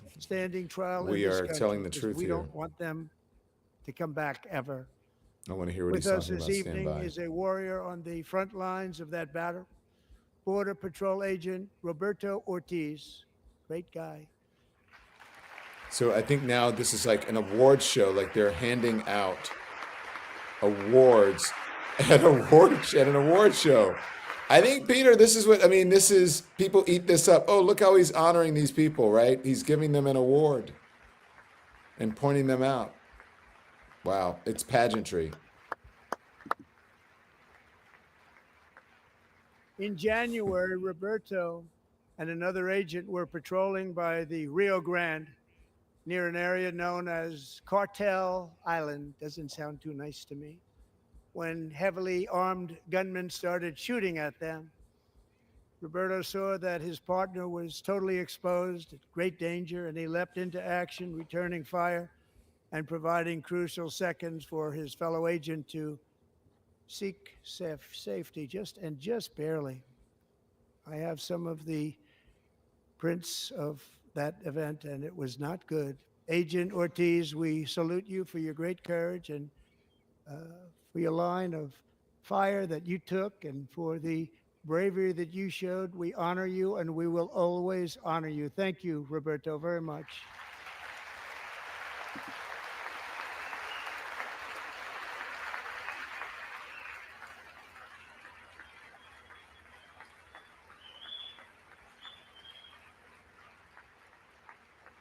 Thank you, Roberto. And I actually got to know him on my many calls to the border. He's a great, great gentleman. The territory to the immediate south of our border is now dominated entirely by criminal cartels that murder, rape, torture, and exercise total control. They have Do we total not see the over hypocrisy in this nation, when he is posing a grave threat to our national pardoning security? criminals, The convicted cartels are criminals? waging war in America, and it's time for America to wage war on the cartels, which we are doing. Of course, Lucky CPG is not going to talk about something that is not positive for him. 5 nights ago, He Mexican would never authorities, ever do that. because of our tariff policies being imposed on them, think of this, handed over to us 29 of the biggest cartel leaders in their country. That has never happened before. They want to make us happy. Do we know if any First of this time is ever. true?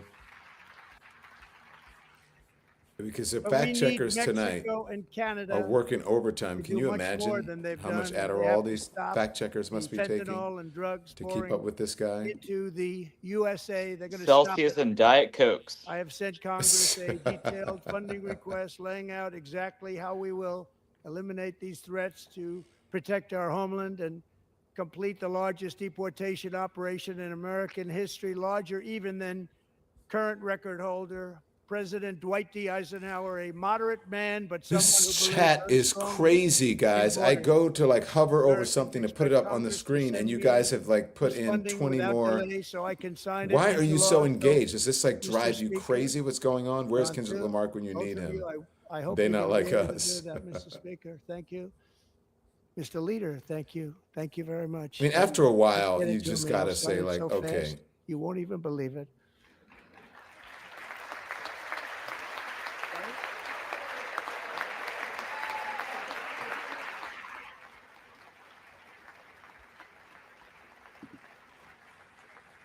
And as we reclaim our sovereignty, we must also bring back law and order to our cities and towns. what? I can't wait to hear what Michael Fanone has to say about this. In recent years, our justice system has been turned upside down by radical left lunatics. Many jurisdictions virtually ceased enforcing the law against dangerous repeat offenders while weaponizing law enforcement against political opponents like me. My administration has acted swiftly and decisively to restore fair, equal, and impartial justice under the constitutional rule of law, starting at the FBI and the DOJ. Pam, good luck. Cash, wherever you may be, good luck. Good luck. Pam Bondi. Pam's luck. doing great Forward. right now, according Gonna do a to great job. the far right Cash. MAGA base. She is Thank a globalist cuck who has been Thank you, captured Cash. by, the far left cabal for not exposing the Oh my Epstein this guy has files. So this guy has crazy eyes. Sorry. They've already started very strong. They're going to do a fantastic job. You're going to be very proud of them. So they don't like We're Pam also Bondi. once again giving our police they do not. officers the The support, MAGA base protection, thinks and Pam respect Bondi they is so literally a member of dearly Antifa. deserve. They have to get it. They have such a hard, dangerous job, but we're going to make it less dangerous. The problem is the bad guys don't respect the law, but they're starting to respect it, and they soon will respect it. This also includes our great fire departments throughout the country. Our firemen and women are unbelievable people, and we'll never forget them. And besides that, they voted for me in record numbers, so I have no choice. Oh my gosh.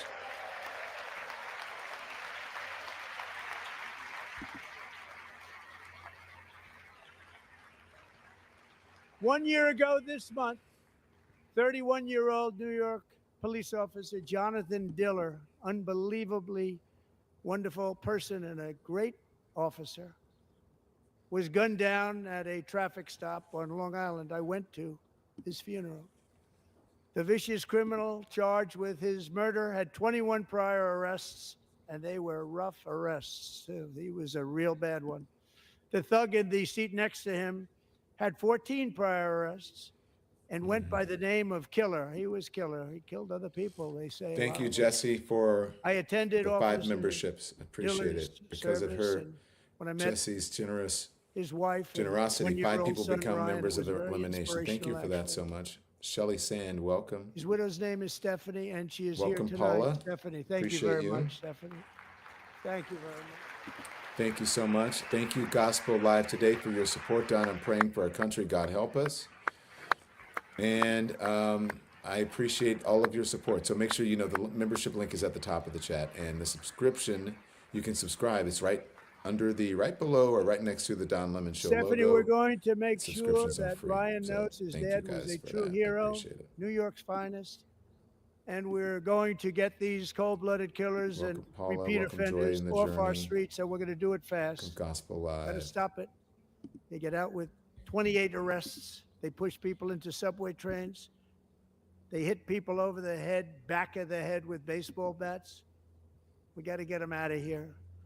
I've already signed an executive order requiring a mandatory death penalty for anyone who murders a police officer. And tonight I'm asking Congress to pass that policy into permanent law. Thank you, Maureen Marfell.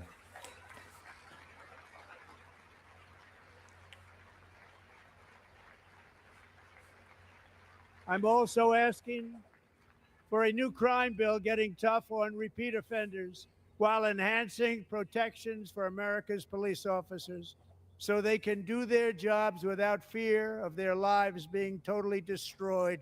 They don't want to be killed. We're not going to let them be killed. Joining us in the gallery tonight is a young man who truly loves our police.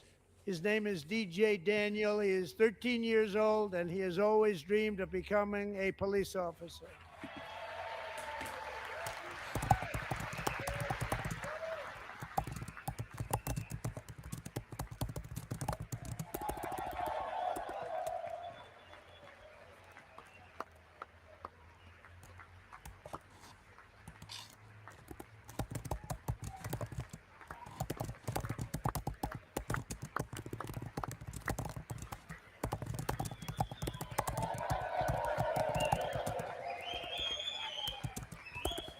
These always make me uncomfortable.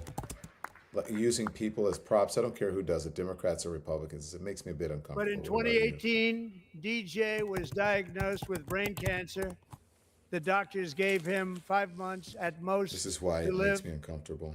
That was more than 6 years ago.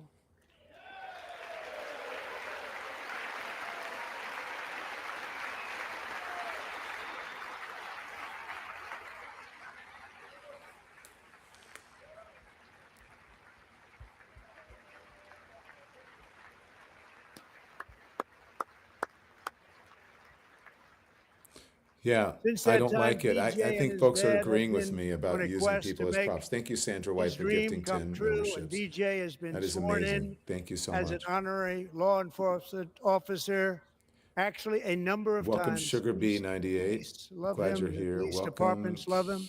And tonight, DJ, we're going to do you the biggest Elimination. honor Welcome, of them Roberto all. Torres. I am asking our new Secret Service Director, Sean Curran, to officially make you an agent of the United States Secret Service.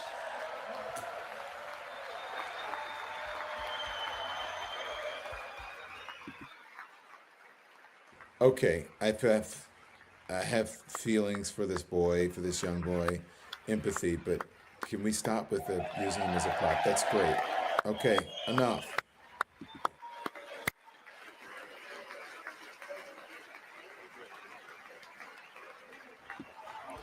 Enough. So, oh my gosh.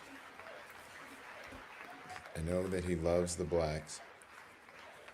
Congratulations to this young man, but can we just stop using him as a prop? And I wish him the very best. And he's a Secret Service agent. That's amazing. Thank you, DJ. DJ's Nice job, doctors DJ. believe his cancer likely came from a chemical he was exposed to when he was younger.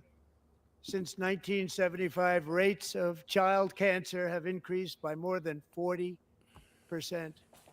Reversing this trend is one of the top priorities You want to for our drill, baby, new drill. presidential commission to make America healthy again, chaired by our new God. Secretary of Health and Human Services, Robert F. Kennedy Jr. Okay, this is going to go on for a lot longer than we thought, everybody, because is he going to call everybody out in his cabinet, the cabinet of misfits? Is everyone going to get a standing ovation or two? Who's gotten the most? Has it been Pam Bondi or was it Elon Musk? Who's gotten the most? With the name Kennedy, you would have thought Welcome, everybody Shara. over here would have been cheering. How quickly they forget. Our goal is to get And they're toxins out of smart. our environment, poisons out of our food supply, and keep our children healthy and strong.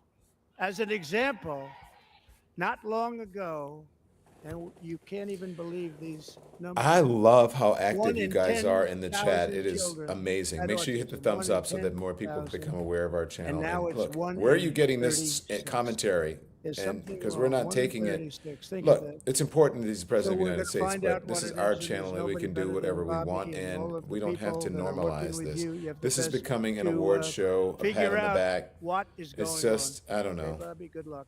It's a very important job. Thank you. Right. Look at it. When was America healthy? Yeah, Melissa Rosario. I do notice, though, if you ever look back at old pictures of family members and you look back at old Thank movies, you. My people were administration a lot is thinner also back in the working day. I to look back in protect the our 80s children from and I'm toxic like, ideologies look in our how schools. thin people A few were. years ago, January, Look how little skinny the John clothes were. I'm and her just saying, did you husband guys ever discovered notice that that? their daughter's America's school gained a had lot of secretly weight, socially transitioned their 13-year-old including girl. myself. Teachers and administrators conspired to deceive January and her husband while encouraging her daughter Including to use myself. a new I name could use to drop, I could and pronouns. drop a few. They, them pronoun, actually. Oh, All God. without telling January, who is here tonight and is now a courageous advocate against this form of child abuse. January, thank you. Thank you. Thank Now, you. I know people have issues with this. I don't know if I would call it child abuse with the pronouns, but I know that people do have issues with this. And I have a friend who has a transgender child, and the school was trying to make the transgender Thank you. child pick a pronoun. Stories like this and are she's why, like, that's shortly after my taking job, and office, let I me take signed care of an that. And the executive order mom did. banning And I public think that schools that's from absolutely indoctrinating our 100% right. I don't think it's transgender indoctrination. I think it's ideology. people who have good intentions but aren't necessarily doing the right thing. And I think that should be perhaps the parents' job, the I family's also job. signed an order to cut off all taxpayer funding to any institution that engages in the sexual mutilation of our youth.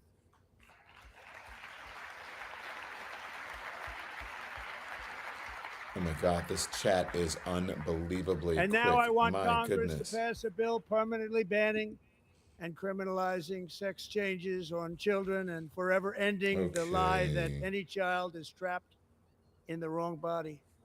This is a big lie.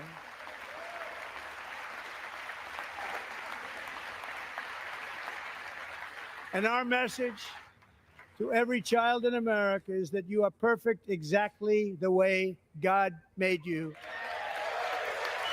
Is that kind of contradictory? I mean, Peter, do you think that's a little contradictory of what he's saying? You're perfect the way God made you. What if God made you transgender?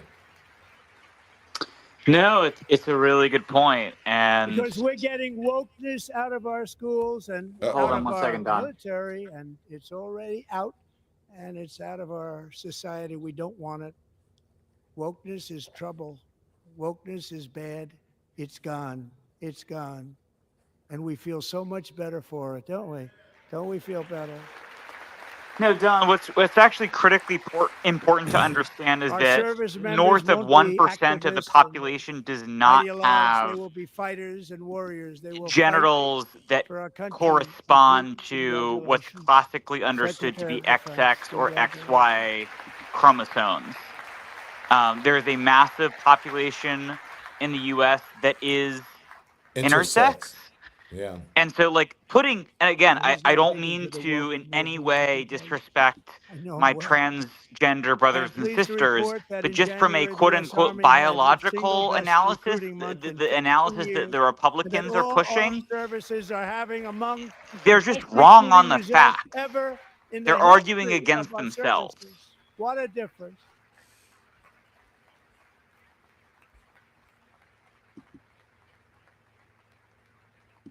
And you know, it was just a few I'd rather months be ago woke than asleep. That's where a the good results answer. were exactly the opposite. We couldn't recruit anywhere. We couldn't recruit. Now we're having the best This is all results BS. just about that we've ever had. What a tremendous turnaround. It's really a beautiful thing to see. People love our country again. It's very simple. They love our country and they love being in our military again. So it's a great thing. And thank you very much. Great job. Thank you.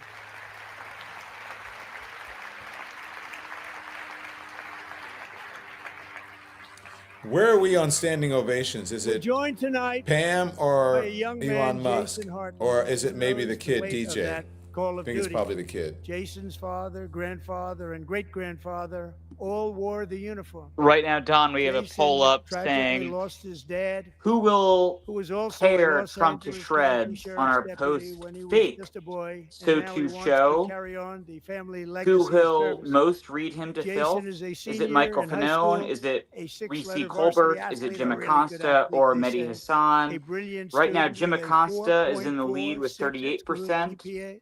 Next, we have Michael And his Fanone with greatest dream is to 32%. attend the U.S. After that, we have Mehdi Military Hasan with Academy at 15%, West Point. and then Reecie Colbert with 14%. I believe that it is going to be Michael Fanone who tears him to shreds. I think Jim is much more judicious and pulled back. Michael Fanone has 0 F's to give anymore. He doesn't care. His life was threatened on January. He almost lost his life on January 6th. Jason, that's a So I very think big it is deal going to be getting in. Michael That's a Fanone. I hard hate one to disagree get with the into. poll, but that's who I think it's I'm going to be. pleased to That's who I inform know you it's going that to your be. application has been accepted. You will soon be joining the Corps of Cadets.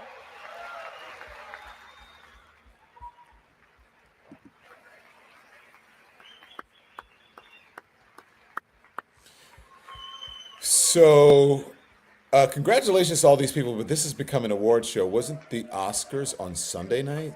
I mean, I hate to just be, but this is just a glazing of Donald Trump and Thank the you. people he Jason, you're going to be wants on to the use long as gray line, props. Jason. As Commander-in-Chief, my focus is my on God. building the most powerful military of the future. As a first step I'm asking Congress to fund a state-of-the-art Golden Dome missile defense shield to protect our homeland, all made in the USA. Isn't this similar that he's proposing to what Israel has? The Iron Ronald Dome. Reagan wanted to do it long ago, but the technology just wasn't there, not even close. But now we have the technology. It's incredible, actually.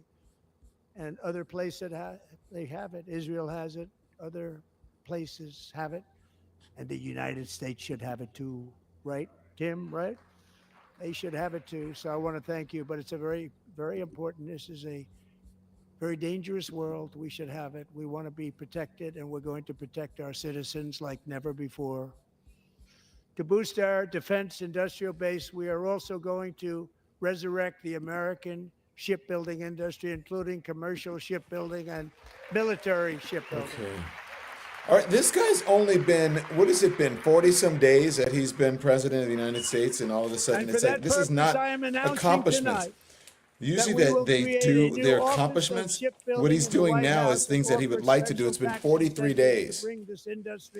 And so he's been saying a lot of things, but okay, is any of this shit going to happen? Just like he was supposed to build a wall and Mexico was going to pay for it, and then he left office after 4 years, and Mexico had not paid for the wall, and mostly it was fencing that was erected. Will be reclaiming Oh my the gosh. Panama Canal, and we've already started. America Canal? Is that what we're going to call it? The America Canal now? The USA Canal? Just today, a large American company announced they are Oh my gosh, I buying can't both take this. ports around the Panama Canal. This is why I can't and take lots it. of other things having to do with the Because Panama he's like, Canal and a couple of other canals. hey, over here, let me Panama show you Canal this. was This is the built best, by this is the best. We got the Americans best over here. Look at the best Americans, view. I'm a not real for estate agent. Look, others. I mean, how much for Others this? could This use car, it. you can have this It car was built at tremendous cost of American for only blood, $6,000 a month. 38,000 I know it's expensive, workers but it's the died best car. building the Panama Canal. Oh my gosh, he is such a They used died car of salesman. malaria. They died of snake bites and mosquitoes. Am I wrong? Not He's a nice used car salesman. place to work.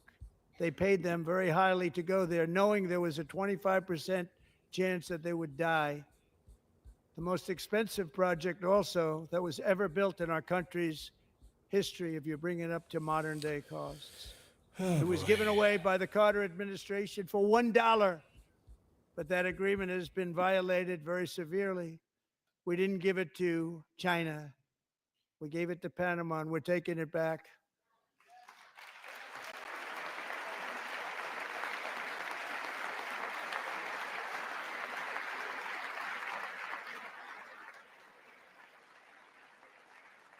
And we have Marco Rubio in charge. Good luck, Marco.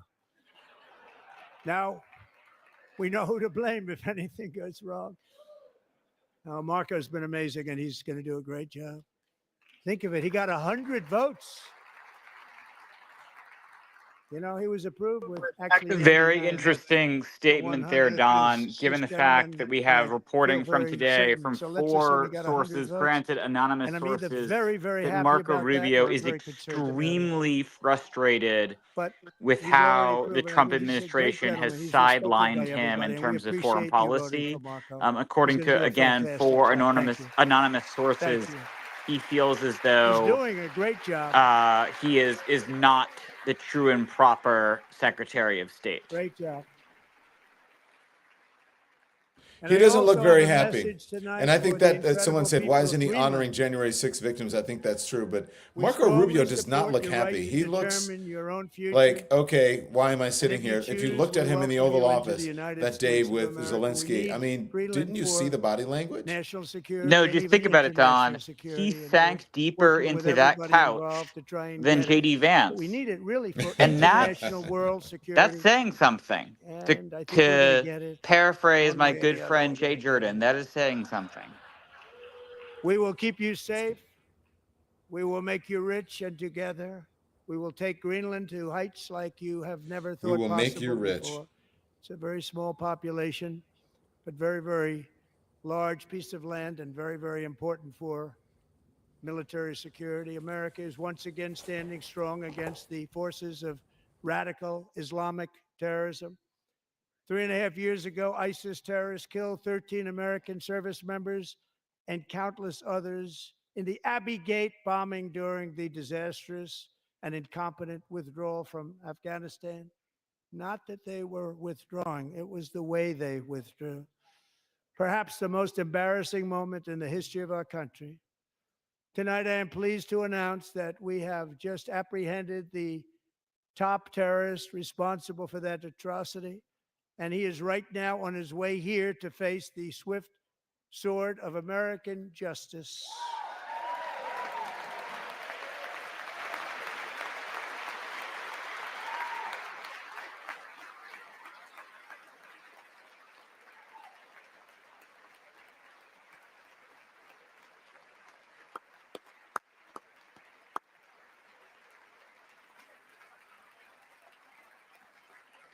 And I want to thank especially the government of Pakistan for helping arrest this monster.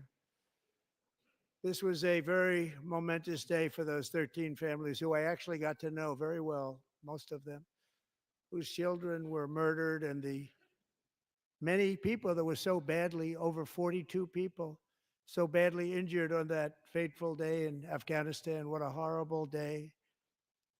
Such incompetence was shown that when Putin saw what happened, I guess he said, wow, maybe this is my chance. That's how bad it was. Should have never happened. Grossly incompetent people. I spoke to many of the parents and loved ones, and they're all in our hearts tonight. Just spoke to them on the phone. We had a big call. Every one of them called, and everybody was on the line, and they did nothing but cry with happiness. They were very happy, as happy as you can be under those circumstances. Their child, brother, sister, son, daughter was killed for no reason whatsoever. In the Middle East, we're bringing back our hostages from Gaza. In my first term, we achieved one of the most groundbreaking peace agreements in generations, the Abraham Accords.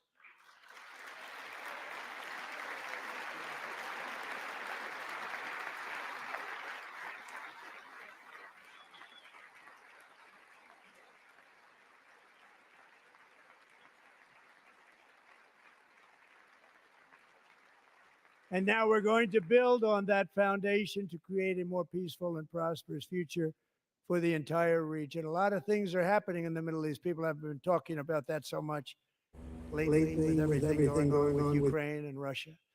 But a lot of things are happening in the Middle East. It's a rough neighborhood, actually.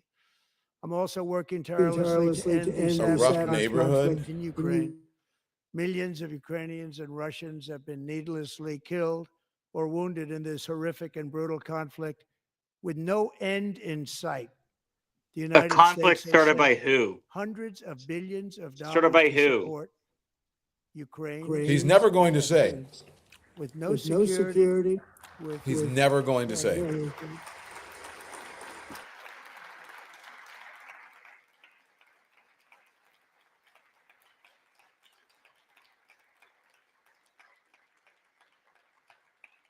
Do you want to keep it going for another 5 years? Yeah, you would say Pocahontas says yes. Oh, fun. Another racist attack. Thank you, Don.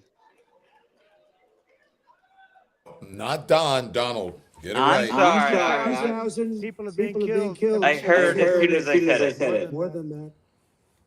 They're Russian young people. They're Ukrainian young people. They're not Americans, but I want it to stop. Meanwhile, Europe has sadly spent more money buying Russian oil and gas than they have spent on defending Ukraine by far. Think of that. They've spent more buying Russian oil and gas than they have defending. And we've spent perhaps $350 billion, like taking candy from a baby. That's what happened. And they've spent $100 billion. What a difference. He is. Whoever said in the comments, he's the worst human being. Separating us, and they don't. But we're getting along very well with them, and lots of good things are happening. Biden has authorized more money in this fight than Europe has spent by billions and billions of dollars. It's hard to believe that they wouldn't have stopped it and said at some point, come on, let's equalize. You got to be equal to us. That didn't happen. Earlier today, I received an important letter from President Zelensky of Ukraine. The letter reads, Ukraine is ready to come to the negotiating table as soon as possible to bring lasting peace closer. Nobody wants peace more than the Ukrainians, he said. My team and I stand ready to work under President Trump's strong leadership to get a peace that lasts. We do really value how much America has done to help Ukraine maintain its sovereignty and independence. Regarding the agreement on minerals and security, Ukraine is ready to sign it at any time that is convenient for you. I appreciate that he sent this letter, just got it a little while ago. Simultaneously, we've had serious discussions with Russia and have received strong signals that they are ready for peace. Wouldn't that be beautiful? Wouldn't that be beautiful? Didn't he say he would do it within a few days or a few weeks? He would stop the war, in the war, after he would do it like within hours. Not just the war, but inflation. They were Yeah. all meant Wouldn't that be to beautiful? stop on day one.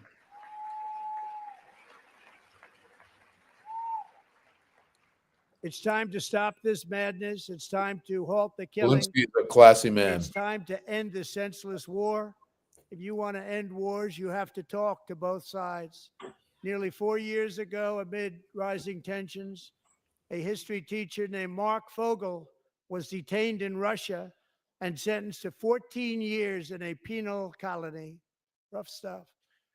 The previous administration Rough stuff. barely lifted a finger to help him. They knew Well, he you was heard him say innocent, but it's they a had rough no idea where to begin. Ukraine is a rough neighborhood. Last summer, I promised his 95-year-old mother, Malphine, that we would bring her boy safely back home. After 22 days in office, I did just that, and they are here tonight.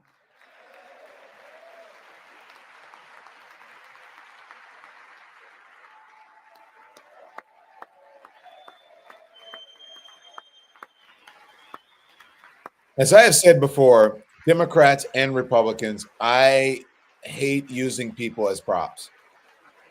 It just really makes me uncomfortable. I'm very happy for these people, don't get me wrong. But it makes me uncomfortable. Maybe you feel differently. I just don't like it. It's not my thing.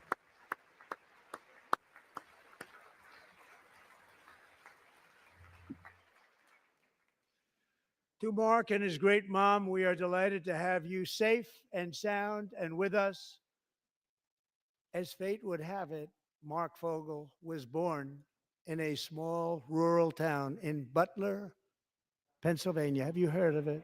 Now Where that's his mother gross. has lived for the past 78 years. That's what I mean. That's why I this just is gross. happened It to is go there completely last July self-serving. 13th for a rally. This is completely It was self-serving. not pleasant. And that is where I met his beautiful mom right before I walked onto that stage. Oh my God. And I told her I would not forget what she said about her son. And I never did I? Never forgot. Less than 10 minutes later, at that same rally, gunfire rang out, and a sick and deranged assassin unloaded 8 bullets from his sniper's perch into a crowd of many thousands of people. My life was saved by a fraction of an inch, but some were not so lucky. Corey Comparator was a firefighter, a veteran, a Christian, a husband, a devoted father, and above all, a protector. When the sound of gunshots pierced the air, it was a horrible sound. Corey knew instantly what it was and what to do. He threw himself on top of his wife and daughters and shielded them from the bullets with his own body. Corey was hit really hard. You know the story from there. He sacrificed his life to save theirs. 2 others, very fine people, were also seriously hit.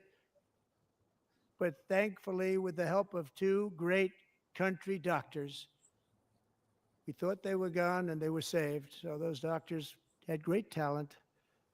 We're joined by Corey's wife, Helen, who was his high school sweetheart, and their two beloved daughters, Allison and Kaylee. Thank you.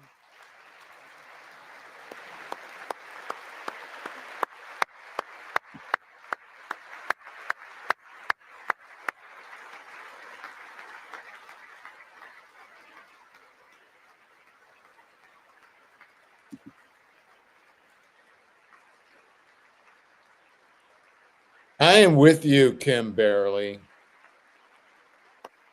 I'm just saying, this is a lot. It is past a lot of people's bedtime. To Helen, Allison, and Kaylee, Corey is looking down on his three beautiful ladies right now, and he is cheering you on. He loves you. He is cheering you on. Corey was taken from us much too soon, but his destiny was to leave us all with a shining example of the selfless devotion of a true American patriot. It was love like Corey's that built our country, and it's love like Corey's that is going to make our country more majestic than ever before. I believe that my life was saved that day in Butler. Oh my God. For a very good reason. I was saved by God to make America great again. I Oh believe that. my God. Wow. Thank you. Thank you.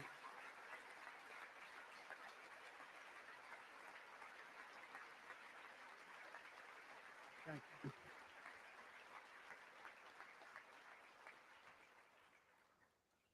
Thank you very Oh my much. From the goodness. Patriots of Lexington and Concord, Davis. It's a to new the member. heroes of Gettysburg and Normandy, Glad that from you're the here. warriors Thank you, who crossed the Tasha Delaware, Stove. to Tasha the loves three kids. trailblazers who climbed the Rockies, and from the legends who soared at Kitty Hawk, to the astronauts who touched the moon. Thank you, Gabrielle. Americans have always been the people who defied all odds, transcended all dangers, made the most Kate extraordinary Germain, thank you for your sacrifices, generous and did support. whatever it took to Appreciate it. defend our children, our country, and our freedom. Cheryl And as Rivera. we have seen in this chamber tonight, that Goofy. same strength, faith, Welcome. love, and spirit For is sticker still thing. alive and thriving in the hearts of the American people. Despite the best efforts of those who would try to censor us, silence us, break us, destroy us, Americans are today a proud, free, sovereign, and independent nation that will always be free. By the way, And Tasha we will loves three fight kids. for We it brought it up. It's on till our death. channel. We Check will it out. never let anything happen to our Real reason he beloved hates country, Zelensky. because we are a country of doers, dreamers, fighters, and survivors. Just getting close Our to the end. ancestors crossed a vast ocean, strode into the unknown wilderness, and carved their fortunes from the rock and soil of a perilous and very dangerous frontier. They chased our destiny across a boundless continent. They built the railroads, laid the highways, and graced the world with American marvels like the Empire State Building, the mighty Hoover Dam, and the towering Golden Gate Bridge. Let's see if They he lit says the Trump world Tower. with electricity, Says Trump Tower. broke free of the force of gravity, fired up the engines of American industry, vanquished the communists, fascists, and Marxists all over the world, and gave us countless modern wonders sculptured out of iron, glass, and steel. We stand on the shoulders of these pioneers who won and built the modern age. These workers who poured their sweat into the skylines of our cities.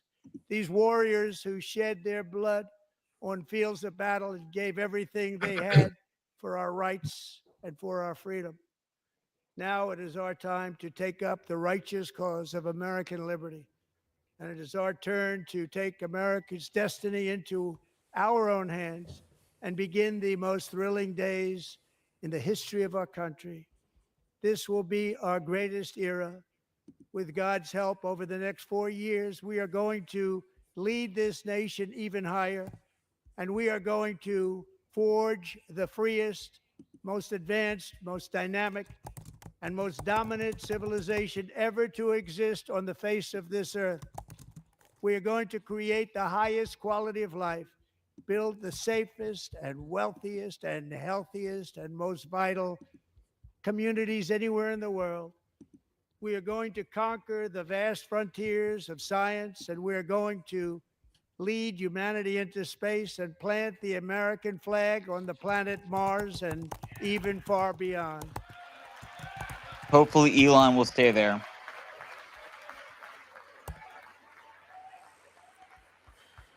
Oh my gosh. Get ready, gang. I think we're nearing the end. And through it all, we are going to rediscover the unstoppable power of the American spirit.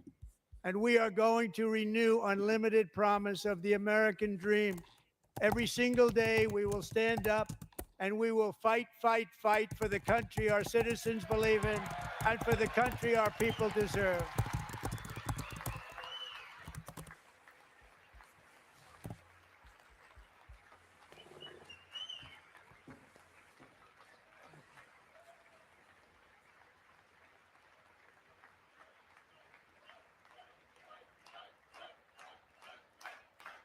Oh my gosh.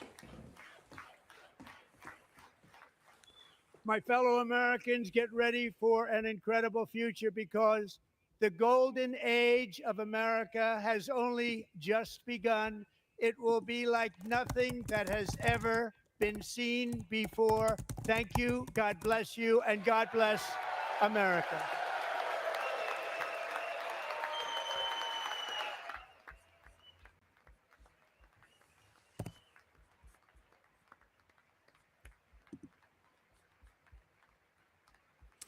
Well, there you go.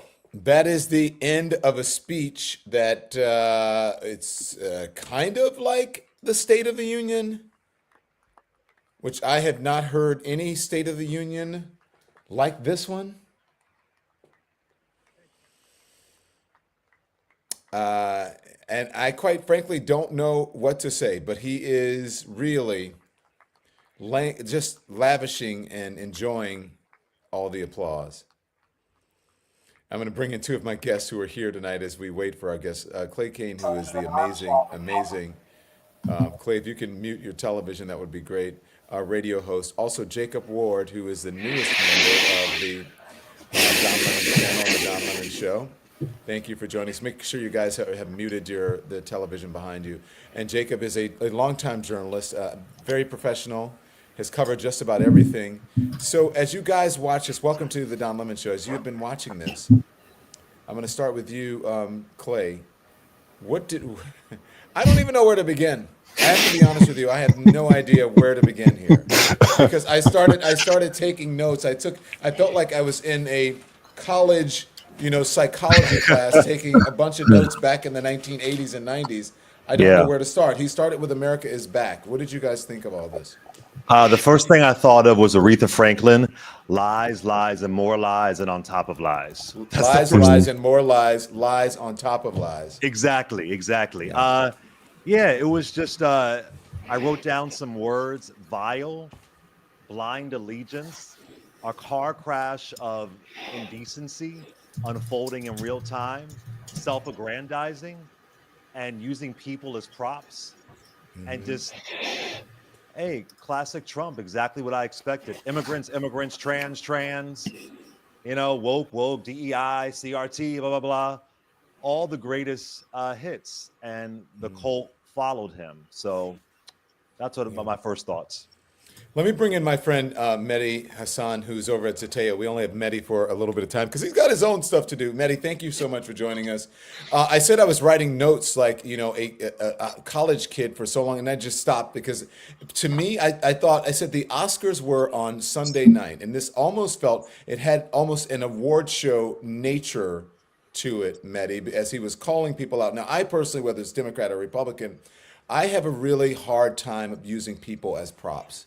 And so I think he used that to sort of, pay homage to himself, if you will.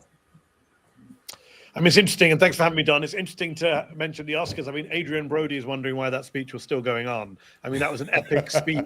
It was one of the longest speeches we've seen from a president. I didn't check the final number if he exceeded Bill Clinton, which I believe was the modern record, but he went on and on and on with all those set piece events and props. And look, he is a master performer. Donald Trump has very few skills in life, but performing for the cameras is something that he has honed over the years.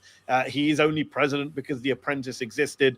He loved doing all that stuff with the kid in the balcony and the children of people who had been killed and all of that stuff. And even that list, Don, at the top, where he just went through that list of Doge fraud, alleged fraud, even though no one's been arrested for fraud. But he went through that list of like Lesotho money and LGBTQ in Africa.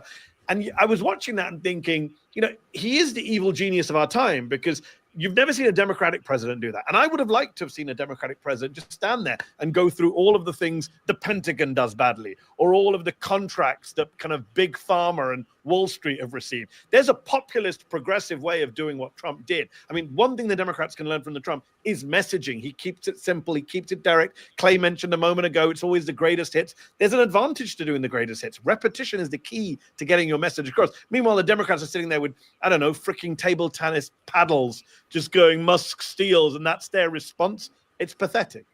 Where's the evidence of all of these things you're talking about in the millions upon millions of dollars that Doge is alleged to have saved, when, you know, a good way of starting to save some money is that maybe they can look at the $8 million a day government contracts that Elon Musk has, or, you know, that amounts to billions of dollars a year perhaps, or the tax cuts and tax incentives really for wealthy people, for billionaires in this country, if they really want to save money instead of you know, firing people from their jobs.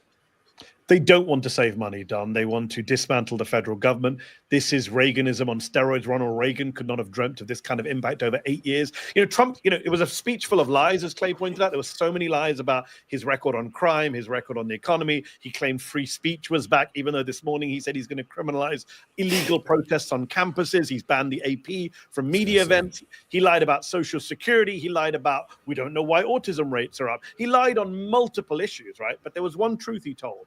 And the one truth he told us, we've done more in these first few weeks than most presidents have done in 4 or 8 years. He's right about that. They have done incalculable damage to the constitutional order, to the federal government, to global poverty and disease. I mean, the damage that Trump has done on the international stage to children with tuberculosis or malaria or HIV, we haven't even begun counting the number of deaths and fatalities from what Trump has done. So he's right about that in all the wrong ways. So you're right. This is not about saving money. Bullshit. If they wanted to save money, they would go much harder at the Pentagon. They would deal with Musk contracts. They wouldn't be promising new tax cuts for billionaires and millionaires. There's so much stuff they could do, but they don't care, right? This is an ideological assault on the government by Musk, by Trump, by Russ Vote, by Project 2025. It's everything they said they'd do, and they're doing it at warp speed. Let me ask you this, Reecie. Where is the Project 2025 for Democrats who are just sitting there kind of looking neutered? Where is their Project 2028? Or what is the, you know, what is the fight back? What is the comeback for this? What can they do? Because they were just kind of sitting there and you know, one member, Al Green of Texas, getting thrown out. But, you know, I didn't see Boebert or Marjorie Taylor Greene getting thrown out when they disrespected Joe Biden. Well, we ain't got a child. When you talk about a project 2028, we ain't got a project 2026. We don't have a project March, April, May, June, or July right now. We do have some feisty people on our side. Congresswoman Jasmine Crockett walked out. Congresswoman Ayanna Pressley did. Congressman Maxwell Frost. Honestly, though, I think much has been made about whether or not Democrats are going to be sufficiently theatrical in response to Donald Trump. I don't think people are going to really remember too much from this speech. It was very boring. It was relitigating the election. The most memorable part to me is that Cash Patel was in the back of the bus. Did y'all see him all the way in the back? I'm like, they can't sit with Pam Bondi. What's going on? They got a brown paper bag test for who gets to sit with the other cabinet officials. But I mean, it was just more Trump. Somebody put Papa to bed. Very boring. You know, he got triggered. But I don't think this is going to move the needle in any kind of way, shape, or form. Jacob Ward, you've been around for quite some time now. You've covered just about everything. I'm not trying to say that you're old. We can say that we're all. I'm a man of a certain age, so are you. But sure. I've never seen anything quite like what happened tonight. Just sort of the patting on the back and aggrandizement man. of one's own self. What did you take? What's your takeaway here? He said, "I was saved by God in Butler to make America great again." I mean, and he said, "I believe that." I mean, to me, that there were these two sort of broad. I was trying because, like you don't, I was totally overwhelmed by just the litany of craziness, the litany of lies that Mehdi pointed out. I mean, that the endless dishonesty of it. So I try, of course, to sort of step back a little bit and be like, okay, let's think about a couple big themes. One big theme for me is this is not a guy who spent a lot of time in rooms with people who disagree with him as vehemently as the Democrats do. And it was interesting just to see his body language and the psychology as he's just turned there to his people. And each time that, as Reecie points out, Democrats made just these, these sort of, fairly lame little efforts. But even that you could see get under his skin. I couldn't quite hear some of the jeers that came his way. But at one point he said something about affordability. And I think somebody called out from the Democratic side that, that the Dow has collapsed in the last couple of days. And, he's not psychologically prepared to kind of, to rise above that. He wants to fight with those people in a way, but he also wants to ignore them. Anyway, there was something psychologically interesting about that I'd never really seen before. And then I was really interested by the moments in which he'd say something that then everyone has to leap to their feet on the MAGA side because that's just what they do. They're trained to do that. They have to over and over again.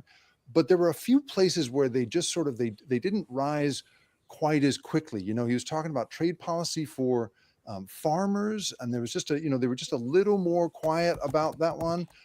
He and just over and again there were just these little moments where you just kind of go, as he starts to wade into Ukraine, as he starts to wade into other things, you could just sense the just a little bit of the discomfort on the other side. And so this incredible loyalty that he has somehow created in that side of the room, you can feel it being tested here and there. And so that for me was sort of one of the big takeaways here. The throat grip he has on that party is so extraordinary, but even you could sense that he's even pushing those people a little bit past what they're ready for. And the last thing I'll say is Marco Rubio. Whoa, do you not want to be that guy in this gathering? I mean, holy geez, right? He's kind of sitting there like, is it like he was in the Oval Office and tonight the same thing? And it looks like dreams he must have, the midnight wake ups that guy must have as oh man, go ahead, Mehdi. Yeah, go ahead, it was classic Trump where he goes, "We know who to blame if something goes wrong," and you're like, or is it? Like it's classic Trump where it's a joke, but it's not a joke. He means it, right? So he is going to dump everything on Rubio. Rubio will not survive this term, is my prediction. I'd be amazed if he survives the year. He's already buried most of his beliefs on kind of Russia and Ukraine to stay in this cabinet. He sunk into that couch, as Jacob reminded us. He got humiliated tonight. He'll always be little Marco in Trump's eyes. And by the way, on the foreign policy front, it's just not normal, to borrow Melissa Stansbury's sign at the start of the State of the Union. It's not normal for a president of the United States to stand on stage in Congress, on live television, and again, joke that you're going to invade and annex a foreign territory, Greenland, which you began by saying, we respect your right to self-determination. They said, we're going to get you. We're going to get you one way or the other. I mean, we can laugh at the insanity of it. It is insane, but also not normal. I mean, he's literally threatening an allied country, Denmark, to take part of the territory of their country. This is where we are in March 2025. And he's saying we're going to make you very rich. He's going to make everyone very, very rich. You know who wants Greenland from a military strategy perspective? Russia. That's who cares about Greenland. They don't serve our military purposes. That is their gateway to the rest of the world if they were to have Greenland. So that part of it is so incredible to see that, and this Russian-Ukrainian equivalent saying people have been killed on both sides in this conflict. Never said the word invasion. Just the equivalence that he created between. You know what he did call an invasion though. He called the migrant crisis an invasion. He called it an occupation, right? He's harsher on migrants than he is on the Russian military. He didn't refer to the occupation of Crimea or the Donbass, but he did talk about the occupation of Springfield, Ohio. And he didn't say who invaded Ukraine. He didn't say who was. He said, who started it. He's busy focused on who has invaded America. And again, we normalize this stuff too quickly. Literally 4 or 5 years ago, the language of invasion was only the language of neo neo-Nazis, right? When it was first mentioned by Republicans, people were like, whoa. And now it's just been normalized where everyone talks about migrant invasions. Now tonight he's talking about a migrant occupation. Just factually, by the way, the people of Springfield love the Haitian immigrant community. They invited them to Springfield. It made Springfield great again, to borrow a Republican line. And increase their tax bases, the tax base. They're fixing up homes that had been dilapidated. They're shopping in stores where there had been few customers, and now there are many. And they're documented, by the way. They're not undocumented, Mike. But he's trying to make them undocumented. We're about to lose that rescind. GPS. Yeah. He wants to rescind it, exactly. But the occupation language is so dangerous because it's not just racist and far right. It is a permission slip for violence, right? Because what do you do if somebody's occupying your town or your country? You resist, you fight back. So if you're calling migrants occupiers, you're literally giving a permission slip to your already violent and racist base to go out and attack them. But can I just say, when I was thinking of Biden's State of the Union, Biden was trying to bring people in. And one thing is, you know, I thought it was vile. I thought it was disgusting. But one thing Trump did is that he spoke to his base. He made the choir sing. And as repulsed as I was, I know it wasn't for me. He said everything his base wanted to hear.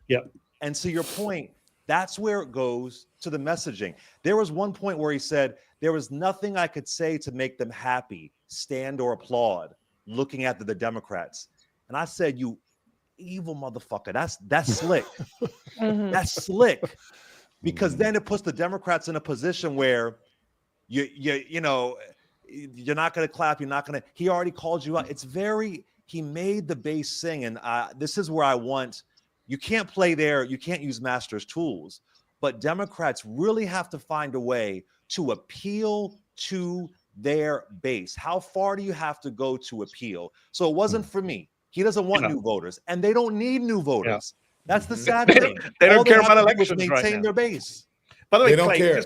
Clay, what you just said, though, is so spot on about kind of playing to the base and not caring. What's interesting is, did you notice, and Don, you know this as well, like the media will sane wash what Trump did tonight, right? They'll pick out the moments, and they'll pick out that. I'm so glad you're talking about this. I will bet every dollar I make this year that there will be coverage of Trump saying, I want to reach out to the Democrats, join with me, and we'll make America great. They'll pick on that line. They won't pick on the line where he goes, look at these far left, radical left lunatics, he said, pointing at the Democratic Party. Can you imagine if Joe Biden had pointed at the GOP and said, look at these far right lunatics? Can you imagine the reaction if he had said that in even one of his speeches? People would have lost their minds. Right. Yeah, we have some more folks who are joining us here. Let me introduce this folks. The great Jim Acosta is here, as well as the great Michael. Oh, here we are. You guys are on stage right now, so thank you all for joining us. Here comes trouble. Of course, Michael is drinking a beer, and we're glad that he is being himself this evening. I've got to ask, let me play something, and I want to get you guys the response to this. This is, I'm not sure who's leading in the standing ovations tonight. Either it was the DJ, the Kid, or it was this guy. Play it, please. Created the brand new Department of Government Efficiency, GOG. Perhaps you've heard of it. Perhaps.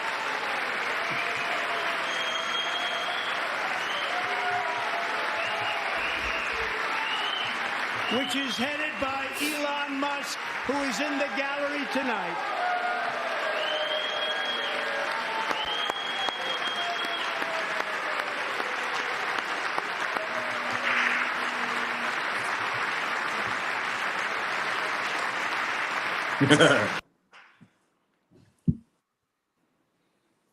You're muted, Don.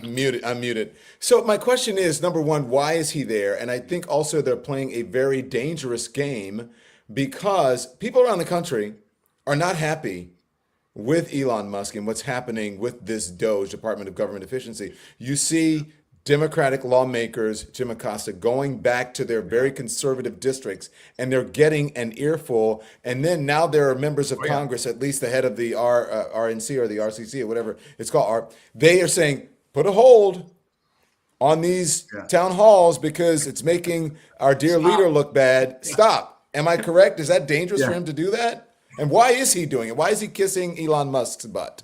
Well, I mean, my goodness, on that one particular question, we could be here for some time now. But Don, you know, my favorite part is when Trump said, the days of unelected bureaucrats running things are over.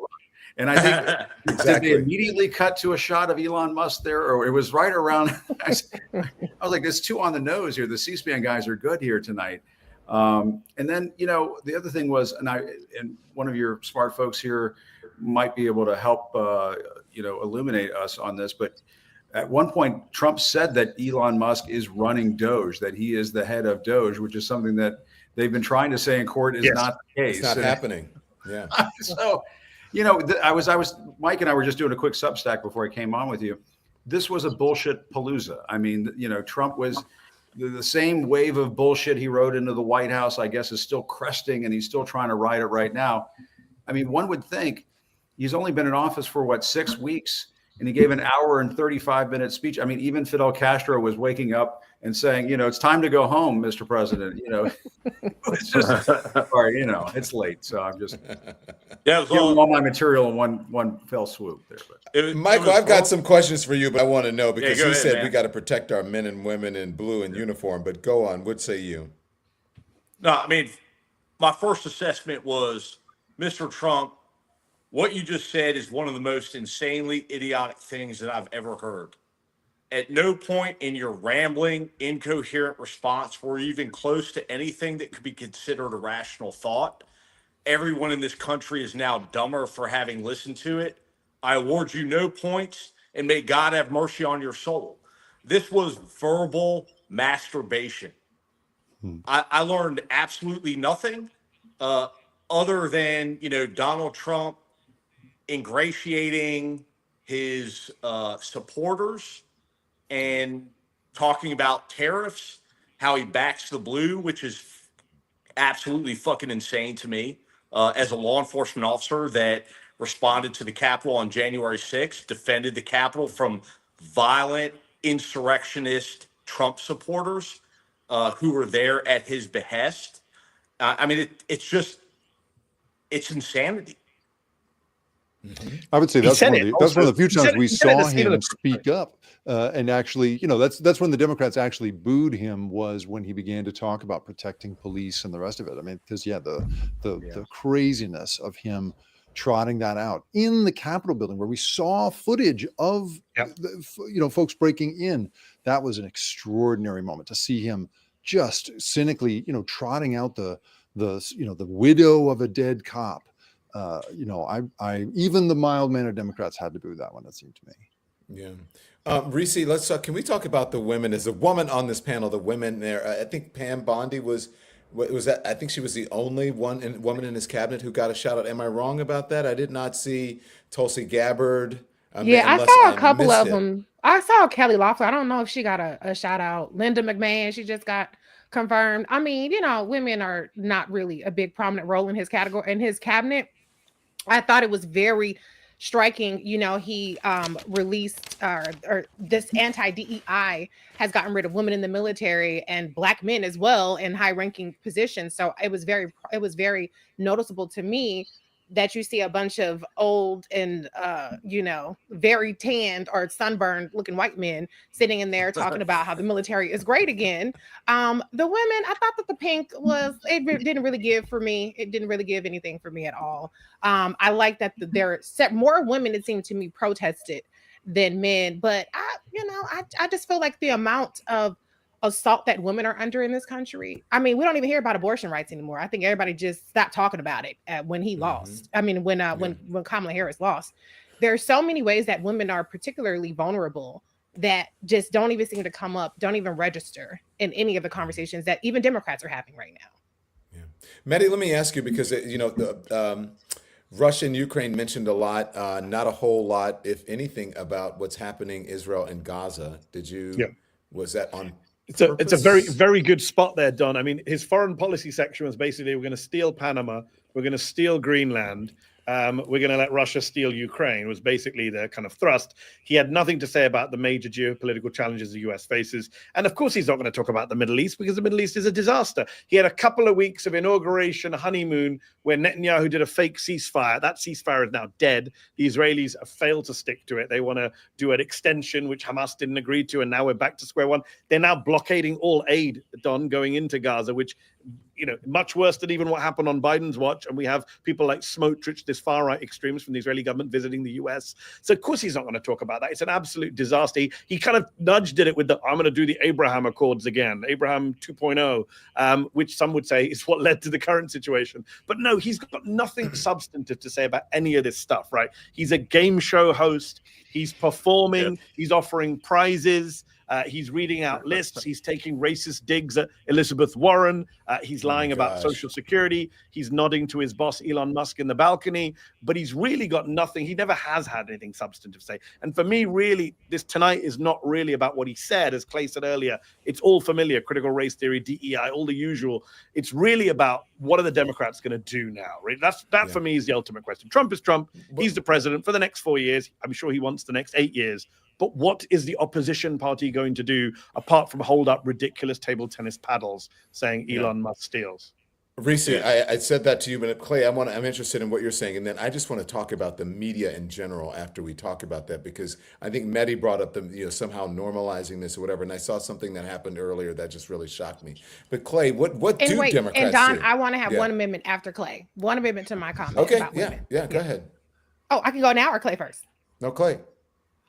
Unless you want to amend your comment now, let's go. What do you want to say? Okay, I'll amend my comment. I just want to say, because thinking back over it, women did actually play a prominent role in his speech. It was mostly weaponizing white women against the country with the Laken Riley Act and really milking that for all it was about. Almost every single guest that Donald Trump highlighted was a woman who is either a grieving mother, a grieving widow, or something like that. And I think we're going to see the weaponization of white women's pain against all of us, unfortunately. And it's going to be to their detriment, because this administration and the Republicans have nothing in store that's going to actually benefit us, but they're making it seem like they are the protectors of women. And that couldn't be further from the truth. Yeah, go ahead, Clay. I just want to shout out the great country of I hope I say it right, Lesotho. I mean, he said no one's ever heard of it. They have 2.3 million people. What up? Like, I just wanted to shout them out for a minute. I said, wow, we're back to shithole countries, right? Yeah. And we're back to it's like we said, it's the greatest hits. Then to see Speaker Mike Johnson get his Louisiana panties in a bunch when Rep. Al Green is calling him out, and he wants to, let's be clear. The Republican Party, they are the one that lowered the bar when it comes to behavior in the House chambers. 2009, yelling "You lie." Marjorie Taylor Greene in her great Dalmatians, fur coat drag outfit, screaming at Joe Biden. She's wearing a hat in Congress. Wearing a hat. You're not supposed to be able to do Zelensky that. needs a suit. Oh my, there we go. So it's just, I'm so outraged, y'all, by the double standards of it. It's the hypocrisy of it all. And the Republican Party is celebrated for it. They're celebrated for it. If AOC ran into, in the House chambers wearing some kind of Biden gear, they would have kicked her out. But last thing I'll say is I was one of those people, and I could be wrong. I felt like Democrats could have made a stronger statement by not even showing up. I know no one's done that before. I said that at the start of this. Agreed. That's how I feel. Agreed. Don't show up. Don't go. You're going into the media, Don Lemon. Don't normalize. It's not normal. I'm sorry. It's not enough to have a little sheet of paper saying it's not normal. Yeah. Just don't show the F up. Yeah. Well, let's, Jim, can we talk about this? They shouldn't have shown up, but I'm glad I showed up here tonight. I got to run, guys.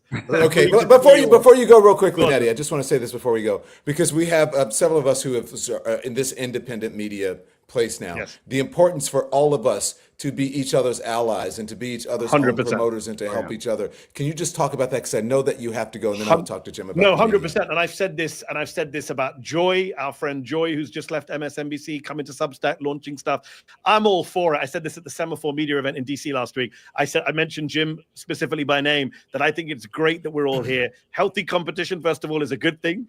And second of all, we do need to have each other's backs, because some of us here have worked at, the very top of mainstream corporate media, and we know that they've not always had our backs. That place is not a pleasant place right now. A lot of people are looking to us as independent journalists to say stuff that won't be said on CNN and MSNBC, and certainly not on Fox tonight. Yeah. Don, thank you, Mehdi. Thank you, Mehdi. We'll see you. Mehdi's on Zateo. Hang on, Michael. Mehdi's on Zateo. Where else can we find you on Substack, Mehdi? Speaking of being each other's allies. Zeteo is the place to go. ZETEO, Zeteo.com. Please do support us. And thank you, Don, for having me. Thank you, Mehdi Hasan. We'll see you. We appreciate it. Jim Acosta, we don't want to talk specifically about, obviously, right, any specific media company. But you have been in those rooms, right? You have been to the State of the Union. You've been in the Oval Office. You've traveled. You're the chief White House correspondent for CNN. So let's talk about this, because Mehdi talked about the normalization of this. So did Clay talk about the normalization of this. And I have to say, I won't point out the network. I was watching someone today, just a clip that we ran on, and there was someone who was calling Trudeau out of his name and calling him the governor, and they were actually laughing and having fun with it. And I was just, it was just shocking to me. But talk about tonight and what the media's challenge. There's a lot of fact checking. There's a lot of Adderall going on, I'm sure. And as my producer Peter said, a lot of Celsius and Diet Coke happening to the fact checkers.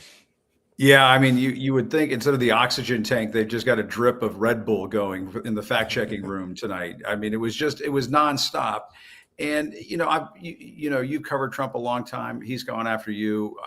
My travels with him and reporting on him. The last thing that he wants and can tolerate is people saying, well, you're lying and you need to be fact-checked here. Don, it's a tremendous challenge right now.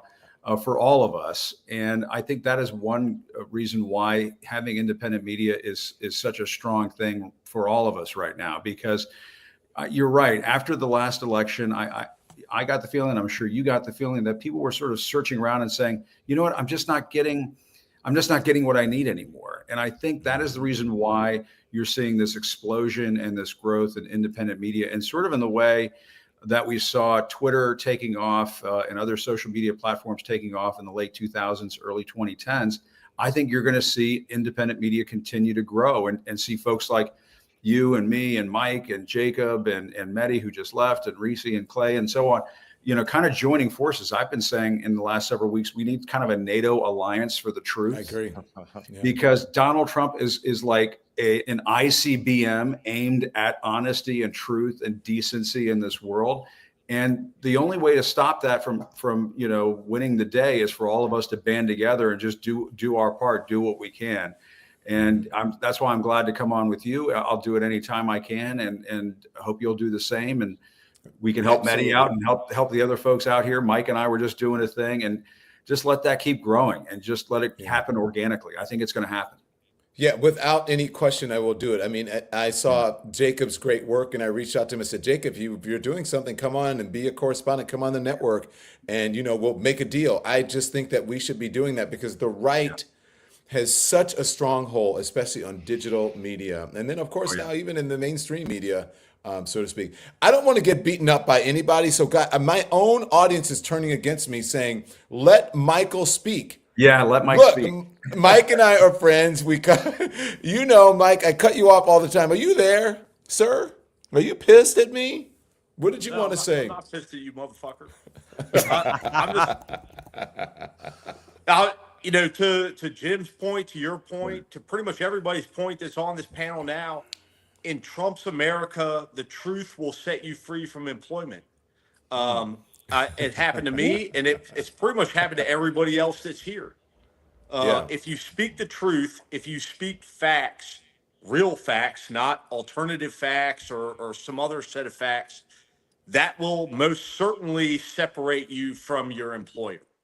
And it's a sad reality to see these legacy media organizations capitulate to Donald Trump, but it is the reality. And so, to Jim's point, I do think we need to form an alliance. And, regardless of our political ideology, we're all here in support of democracy and in support of, individual freedoms and rights as we understand them in this country, and standing up against MAGA extremism, fascism, that is Donald Trump. And so I do think there should be an alliance between all of us to fight back against this, propaganda machine that is MAGA and the new Republican Party. Hold on. What you mean ideology, regardless of ideology? What you talk about, Mike? I mean, I'm saying, like, there's, we're there. I'm sure that each and every one of us has a diverse background and different policies and political viewpoints on different issues. That being said, we're all here in support of and in furtherance of the preservation of democracy. And I think that needs to be, the issue going forward, at least while we're being ruled upon by, Donald Trump, the king, until we can reestablish a democracy that works for everyone. I will take some never Trump Republicans. I'll take anybody as long as they believe in democracy. I mean, man, what I wouldn't do, this is going to sound weird, for a George Bush sort of normal, kind of crazy Republican president. I'm just Too far. Let's not rewrite history on George. I'm going for Eisenhower. Please give me Eisenhower. Can we get a Frederick Douglass Republican? I know that's right. Shout out to the great or a Dr. King Republican. I'm just saying. Be well. Yeah. Can I throw one thing in here about sort of the cadence of this? Like, yes. So thinking here, Don, about Jim, Don, so many of us, right, have been in the meetings you're in where you're trying to figure out what the top story of the day is, right? Like the conventional choreography of mainstream media, for which we have, of corporate media. I think, when Trump talks about having, in these 44 days of his presidency, set a record, as Mehdi pointed out, for actions taken, I don't think it's any coincidence that he has also flooded the capabilities and disabled the capabilities of most news organizations. I think it has been so totally overwhelming for the lineup meeting of your conventional media company, because that's the intent of this strategy. I mean, they're literally trying to overwhelm the traditional choreography. And so I hope that the folks like us who are trying to go this independent path, what I'm really hoping is that we can in some way, across this huge number of independent journalists, begin subdividing the work such that we're not sort of just trying to process this in the conventional way, because it's being overwhelmed. That is totally the strategy that is underway right now. It's why they're moving as fast as they are, in part, I think, is to try to overwhelm the circuitry. And so I like that we're trying to build some new circuitry in what we do here. So listen, what is interesting to me, as we're talking about this independent media thing, and then I want to move on and talk about some of the things that happened, but I would have never thought, and for those of us who have been with the big media companies, when you look at, so far now, 160,000 people have been watching us do this. And that can be bigger than the demo on a cable news show in prime time. And I'm just wondering, are people, what is happening out in the world as it relates to media, that they are somehow being drawn to independent media and moving away from traditional linear media? Perhaps you can explain that, Jim. Perhaps you can, Jacob, or anyone who can. I think people are tired of sort of the both sidesing of stuff and the, false equivalency. I'm sorry, but Donald Trump pardoning January 6th rioters and insurrectionists is not the same as Joe Biden, canceling student debt. You know what I mean? It's just, and so like tonight, for example, he gives this hour and a half, whatever long speech, and he says so many lies and just full of shit comments and so on. There's just no way after that speech is over for a fact-checking team on any network or really any newspaper. I mean, I suppose there are some really great people online on social media who will go through each and every one of those. But it's just, it's mind-boggling, Don, and you know this because you've anchored a lot of coverage after these kinds of Trump speeches are over. There was a time when we just stopped taking his speeches live because you just can't trust that he's going to have any sort of allegiance to some semblance of the truth whatsoever. And it's such a toxic and poisonous thing for our society. And it sends the message, oh, well, you can just kind of bullshit your way through life and look what can happen to you. That's the problem that I think a lot of folks are having right now. And that's why they're flocking to places like this, Don. They want to hear kind of the unvarnished truth. They want to hear Mike Fanone drop F-bombs and say why, pardoning a bunch of January 6 people is total lunacy. I mean, there's just a hunger for that out there. There's just no question about it. I want to play something that I thought, unless you guys, anybody want to say anything before I move on from this? I want to add one thing. What I've heard a lot as well is that when these major media companies, when they let go of certain voices, that's when folks lose trust. When you let go, when Jim Acosta is no longer there, when Don Lemon is no longer there, when Joyanne Reid is no longer there, these are voices beyond just the news that people trust and they have faith in. So when you take away these people who folks have faith in, that's going to obviously have an impact on these big media legacy companies. And I've heard that directly from people. So I think that's a huge part of it. When you wipe out the voices, then you're going to wipe out the trust as well. Let me play this moment because I thought this was a very significant moment. Now, I had friends and actually someone who used to run a media company, and they said, I hope the Democrats, they don't fall into a trap and they just allow these Republicans to be, the Republican give Trump this moment and don't become what you fight against. This is Al Green being removed from tonight during the speech. Members are directed to uphold and maintain decorum in the House and to cease any further disruptions. That's your warning.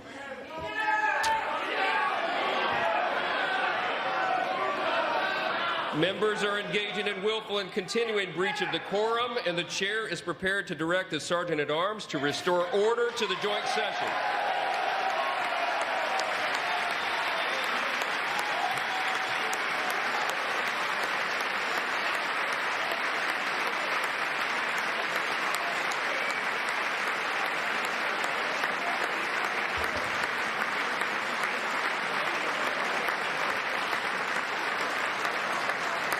Mr. Green, take your seat.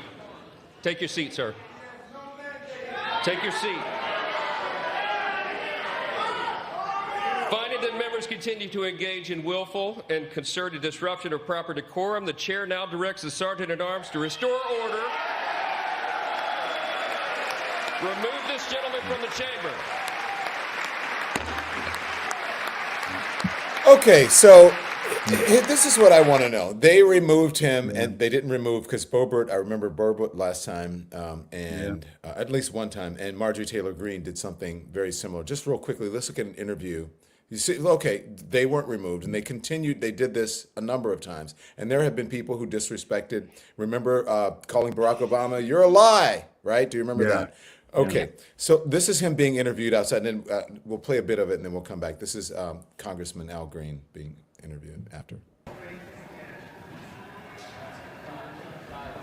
Sir, what were you shouting to the president? The president said he had a mandate. And I was making it clear to the president that he has no mandate to cut Medicaid. I have people who are very fearful.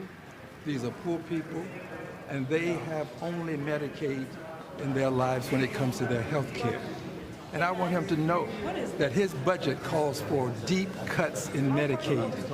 He needs to save Medicaid, protect it. We need to raise the cap on Social Security. There's a possibility that it's going to be hurt, and we've got to protect Medicare. These are the safety net programs that people in my congressional district depend on. And this president seems to care less about them and more about the number of people that he can remove from the various programs that have been so helpful to so many people. All right, thank you, Andy, for playing that. So then that's afterwards. So I just want to get whoever wants to jump in. How do you guys feel about that? I mean, one thing I would just say about it is that, first of all, I thought to myself, wow, are we about to have an evening in which a different Democratic elected official is going to stand up each time he says something false and get ejected one by one? I thought we were about to have that kind of evening because I thought, would you have liked that? Do you think the American people would have liked that, Jacob? I mean, I think it's good. That would have been that if you Mehdi, when he was on, was talking about the showman that Trump is. If you want to talk about meeting him theater for theater, right? Like that would have been some pretty extraordinary theatricality. But of course, that was not what was happening because this is not a party that holds big retreats in which everybody makes a plan about exactly the same talking points, exactly the same thing they're going to wear, and all that stuff that the other side of the chamber does. But I thought, wow, that's amazing that he's going to stand up and really try and I thought he was just talking about the sheer math of it. Calling it a mandate is ridiculous. But the fact that he was also trying to get Medicaid and Medicare into the conversation, you could even sense on the Republican side the discomfort of the balanced budget talk, because those guys are all going to have to go home to their constituents and try to explain why their Medicare is about to be thrown away. So for me, I just thought, wow, is this going to be the beginning of that theatricality? Unfortunately, fortunately or unfortunately, at least from the theatrical point of view, it was not. Michael Fanone, you're like, yeah, why? I concur with Jacob. I thought that this was a beginning of, what would be one by one each Democratic member of the House standing up, getting ejected at a different moment, and showing that that they had some backbone to stand up against Donald Trump. Unfortunately, it appeared that Al Green was the only person in Congress at this point that has any backbone, any wherewithal to stand up and speak out to be against Donald Trump. This is the party who, listen, all week long I've been listening to James Carville go out on legacy media and talk about how the strategy for the Democrats needs to shut be up and do nothing. to play possum. Play possum, let Donald Trump and Elon Musk destroy the country over the next 2 years. And then in the midterm elections, Democrats will be able to seize on that moment and take back the country. Bullshit. Americans like myself, people who are being deeply impacted by what Donald Trump and Elon Musk and all of the MAGA extremists are doing to this country, all we see from Democrats is this capitulation or fear of Donald Trump and the inability to do anything to stand up to him. And if I have to wait for 2 years for Democrats to try to effect some level of change, I think, like many Americans, they're going to be so disillusioned by the Democratic Party that they're just not going to turn out at all. And so I think that's the absolute wrong strategy. I think that resistance and a offensive movement against Trump and MAGA extremism needs to begin today. It needs to begin right now. It needed to have begun when he was sworn into office. Yeah. So guys, listen, as my dad would say when people hung out too long, you don't have to go home, but you got to get out of here. So look, I think we've been on a long time, but I'm really appreciative of all of you. And if there's any way, not that you need me, but to help, if there's anything you need, I am very supportive. I think we do need to create our own ecosystem, so to speak, in our own support group. So I'm just going to, go around just quickly, if we can do a lightning round, because I don't want to keep people here too long. Give me some last words and thoughts on whatever it is that you want to talk about, whether it be this or something else that's happening out in the world. I'll start with you, Mr. Acosta. Well, I'll just echo what Mike Fanone was saying just a few moments ago, and that is, I think there's a real hunger out there for some pushback, and sometimes the parties, they misread the voters, and I think the Democratic Party is misreading where people are at right now. They want to fight back. You're seeing this at Republican town halls. You're seeing Republicans show up at Republican. They're fighting back more than the Democrats, it looks like. But it does. It really does look that way. And this whole notion of people being squeamish, about walking out during a State of the Union speech or a speech before a joint session of Congress. Donald Trump was calling Elizabeth Warren Pocahontas. Right. So why? At no time or place should we be having a discussion about decorum and the way it used to be and pining for the old days. And so Donald Trump has completely smashed that. So Democrats, I think they have to, you got to make a choice here. You can't lick your finger and stick it in the wind and see which way the wind is blowing. And my sense of it is, from talking to a lot of Democrats here in Washington, is that they just don't know what to do right now. And it may be the people lead them instead of the other way around. And who knows where it may go. It may go to an independent party, it may go to an independent candidate. But it seems like right now what the Dems are doing is just everybody kind of feels like it's not enough. It's insufficient. Got to do more. That's why I love you, Jim Acosta. Reecie Colbert. Well, I think that there are a lot of Dems doing a lot of great things. I mean, we have a couple of Spartacus people out there. We have the 300 and not the whole army. But I want to salute the people who are actually doing the work. Congressman Al Green stands on business. I mean, he filed articles of impeachment against Donald Trump for what, the first time of this session. And so we do have some people that aren't letting up.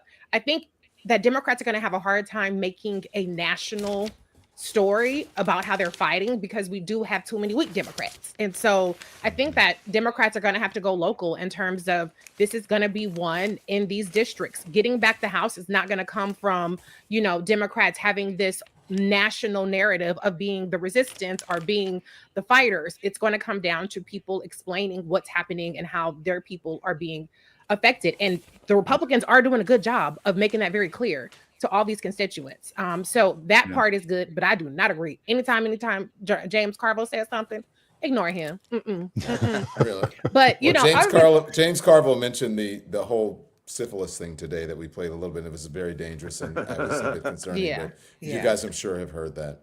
But I do. I mean, we have to acknowledge a lot of what Trump is doing is popular with a lot of people. Right. And as long as they stick to the topics that are popular with a lot of people, then it's going to be harder for us to peel off the people that we need, especially if we're not doing the work that we need to do to engage our base. And so if there's any desire to try to abandon the base, and some of the base are people who sat on the couch that we need to get back out, then we're going to have a really, really, really hard time. So we cannot double down on the Liz Cheney Republican strategy. We cannot double down. I love her, but Hillary 2.0, Hillary 3.0, we cannot double down on that. We have to find a way to get the disaffected, disillusioned people off the couch and into the ballot box. That's what I think we need to be focused on. Anything you want to focus on, you want to talk about, Clay, before we go? Quickly, I want to say, as far as playing possum, imagine if John Lewis would have played possum. Imagine if Fannie Lou Hamer would have played possum. Again, that's a horrible strategy. And I also want to say, I was saying this earlier, Democrat or Republican, for folks out there who are not engaged, take that out of it. Just think about the resources. Do you care about poor kids having lunch at school? Do you care about a community college? Do you care about your auntie or your grandma, your grandfather having their insulin at $35? Do you care about these things? And if you look at those things, this is about the resources, not the Democrat or the Republican. Which one do you fall on? I always say, if you don't do politics, it will do you. So playing possum, not an option, Mr. Carville, not an option. Mr. Ward? Well, I mean, I'll just say I really appreciate it, being here tonight and having the chance to be with this esteemed group. To me, I think the big takeaway for me from this appearance was, Trump's world is a transactional world. And what he likes is to be among the toughest and the biggest. And what is so interesting is to see that worldview in which he talks about Putin. He makes casual reference to Putin in Afghanistan as a sort of, as if he's buddies with him. Elon Musk, he doesn't need this, this kind of vibe of wanting to be among the toughest and the richest is kind of his whole spiel. And seeing that bump up against what has been this otherwise kind of populist drain the swamp message, it's weird. It was weird to me, for instance, to see him mention this $5 million gold card you're going to somehow be able to buy as a Russian oligarch. You know what I'm saying? Well, what happened to a meritocracy? But so you can buy your way into America now. Yes. And I would say for the most part, there was a tremendously choreographed standing and applauding for everything. You could sense the hesitation from the conservative side on wanting to clap for that one. It's just a little too far. So to see these two things bump up against one another, and we're going to see him push and push and push in this. I also, you guys, I'm sorry for the shameless plug. I'm just because I respect all your work so much. And I want to be among you. TheRipCurrent.com is where you can see my work. Reecie, I'm really loving what you do out there. Clay and his book on Black Republicans has been really fascinating to me. Jim Acosta's show, fantastic. Mike, you're speaking everywhere, and I'm so appreciate that. So I'm just so grateful to you, Don, for assembling this fantastic panel. And what about you being the newest contributor to the Don Lemon channel? Well, that's right. We're going to do a weekly thing. It's amazing. Honestly, when Don Lemon DMs you, you're like, okay, whatever, scammer. I'm not falling for this one, you know. And then boom, I'm like texting with him a couple days later, and so here I am. So I really appreciate it, Don. Thank you. Yeah, and you're doing very well. Thank you so much, and I appreciate your support. And Michael Fanone, we're going to do Ebony and Ivory because people are asking in the chat. Michael Fanone, I got to ask you. No, they are. The Michael came up with Ebony and Ivory, and there was something else you came. Oh, he said, "Fuck you, politics." I think that's a little harsh, Michael. Okay, so listen, he talked about backing the blue, our men and women in uniform, and the folks were asking in the chat as well. Why isn't he honoring the January 6th officers and people? So, Michael Fanone, I'll give you the last word. What did you think of that? You should be honored. You should have been honored there tonight. No, I mean, first of all, Donald Trump doesn't back the blue. Republicans, the MAGA Republicans don't back the blue. They back people that support their political ideology, and that's it. Anyone that stands in the way of them is the enemy. Just like I was the enemy on January 6th, just like they're trying to change the narrative to make the police officers that stood in the way of violent Trump-supporting insurrectionists from prohibiting Congress from certifying the free and fair election in 2020. They're trying to paint them as the redcoats, the enemy, the villains in that moment. And so, I mean, again, it's hypocritical. It's pandering at its worst, but unfortunately, it resonates with a lot of American law enforcement because the vast majority of American law enforcement supports Donald Trump. And I think that, it's fine time that this country stopped viewing American law enforcement officers as stewards of the Constitution. These are paramilitary organizations that adhere to or abide by whoever happens to be in power. So it's not the Metropolitan Police Department of Washington, D.C. It's the Metropolitan Police Department of Donald Trump, because Donald Trump is the president of the United States. Just like the FBI at the moment is not the Federal Bureau of Investigation, an impartial, investigative body serving the citizens of this country. It's the Federal Bureau of Investigation serving Donald Trump. And I think that Americans need to wake up to that, and they need to understand that right now in America, you don't have, impartial justice. You have individuals who are politically aligned with Donald Trump who can enjoy the protections of these institutions, and anyone who is ideologically opposed to him only stands to be oppressed by these institutions. And then to go back to what you were saying earlier, Don, like as to the reaction or our, final thoughts, the appropriate reaction in this moment, the appropriate feelings should be outrage and anger. I understand fear, but we can't let fear paralyze us. We have to channel that into action and resistance to this authoritarian regime that is occupying this country in this moment. And we also need to reclaim patriotism. It disgusts me to listen to Donald Trump or J.D. Vance or any of these other insurrectionist members of our government talk about patriotism. They have absolutely no idea what it means to serve this country selflessly. Myself and many of my friends and former colleagues understand that all too well. Donald Trump knows nothing about that. He serves himself, and anyone who claims to be a patriot in the MAGA movement only serves Donald Trump. Yeah. Well, Michael Fanone has said it. I have very few words because I'm going to get out of here because I'm overwhelmed by this in a good way. This is a possibility of what we can all do together. And I think we're all for one, one for all. We're all in this together. I am extreme fans of all of you, and I'm very proud to be on this panel with you. And I thank you from the bottom of my heart for coming on the program tonight. And anytime you need me, I'm here. And so I will say good night to you guys. Make sure you follow Jim Acosta. Jimmy, you're on Substack, correct? Where That's can we find right. you? That's it. Exactly. On And we'll Substack. find you here. Okay. Yes, on the Don Lemon Show on YouTube and all over, and maybe soon on Substack. We'll discuss that. Oh, that Thank you, sounds Jim good. Acosta. Clay Kane will catch you on the radio, correct? On Sirius XM, weekdays at noon, Monday through Friday, 3 hours a day. Wow. Reecie Colbert, but I call her Reecie Colbert because, you know, I'm from Louisiana. I like to put a little fancy seasoning on it. patois on it, a little seasoning. Where do we find you? Sirius XM Urban View. I'm with Clay on Tuesdays and Thursdays, and then I have the Reecie Colbert Show on Saturdays. Yes. Yeah. And then Michael Fanone, soon to be the Ebony and Ivory podcast right here, Law and Order or something, a Law and Disorder. So we'll see you. Thank you all. We appreciate it. See you Sign out. guys. Get out of here. Get Great out. to talk to you. I'm going to talk to my members a little bit. Thank you so much. I appreciate it. Good night, guys. So I hope what a fantastic panel. I hope you guys enjoyed that. That was an amazing group of people. And we didn't look. I hate to have to show you all of the mess that's happening in Washington to bring you that speech, but I thought it was really important to be able to do that. By the way, tonight we got to 600,000 subscribers. Just 21 days ago, we were at 500,000. And so that's incredible growth in just, is it 21 days or 12 days? I forget exactly. What does it produce? Is it 21 days that we've come this far?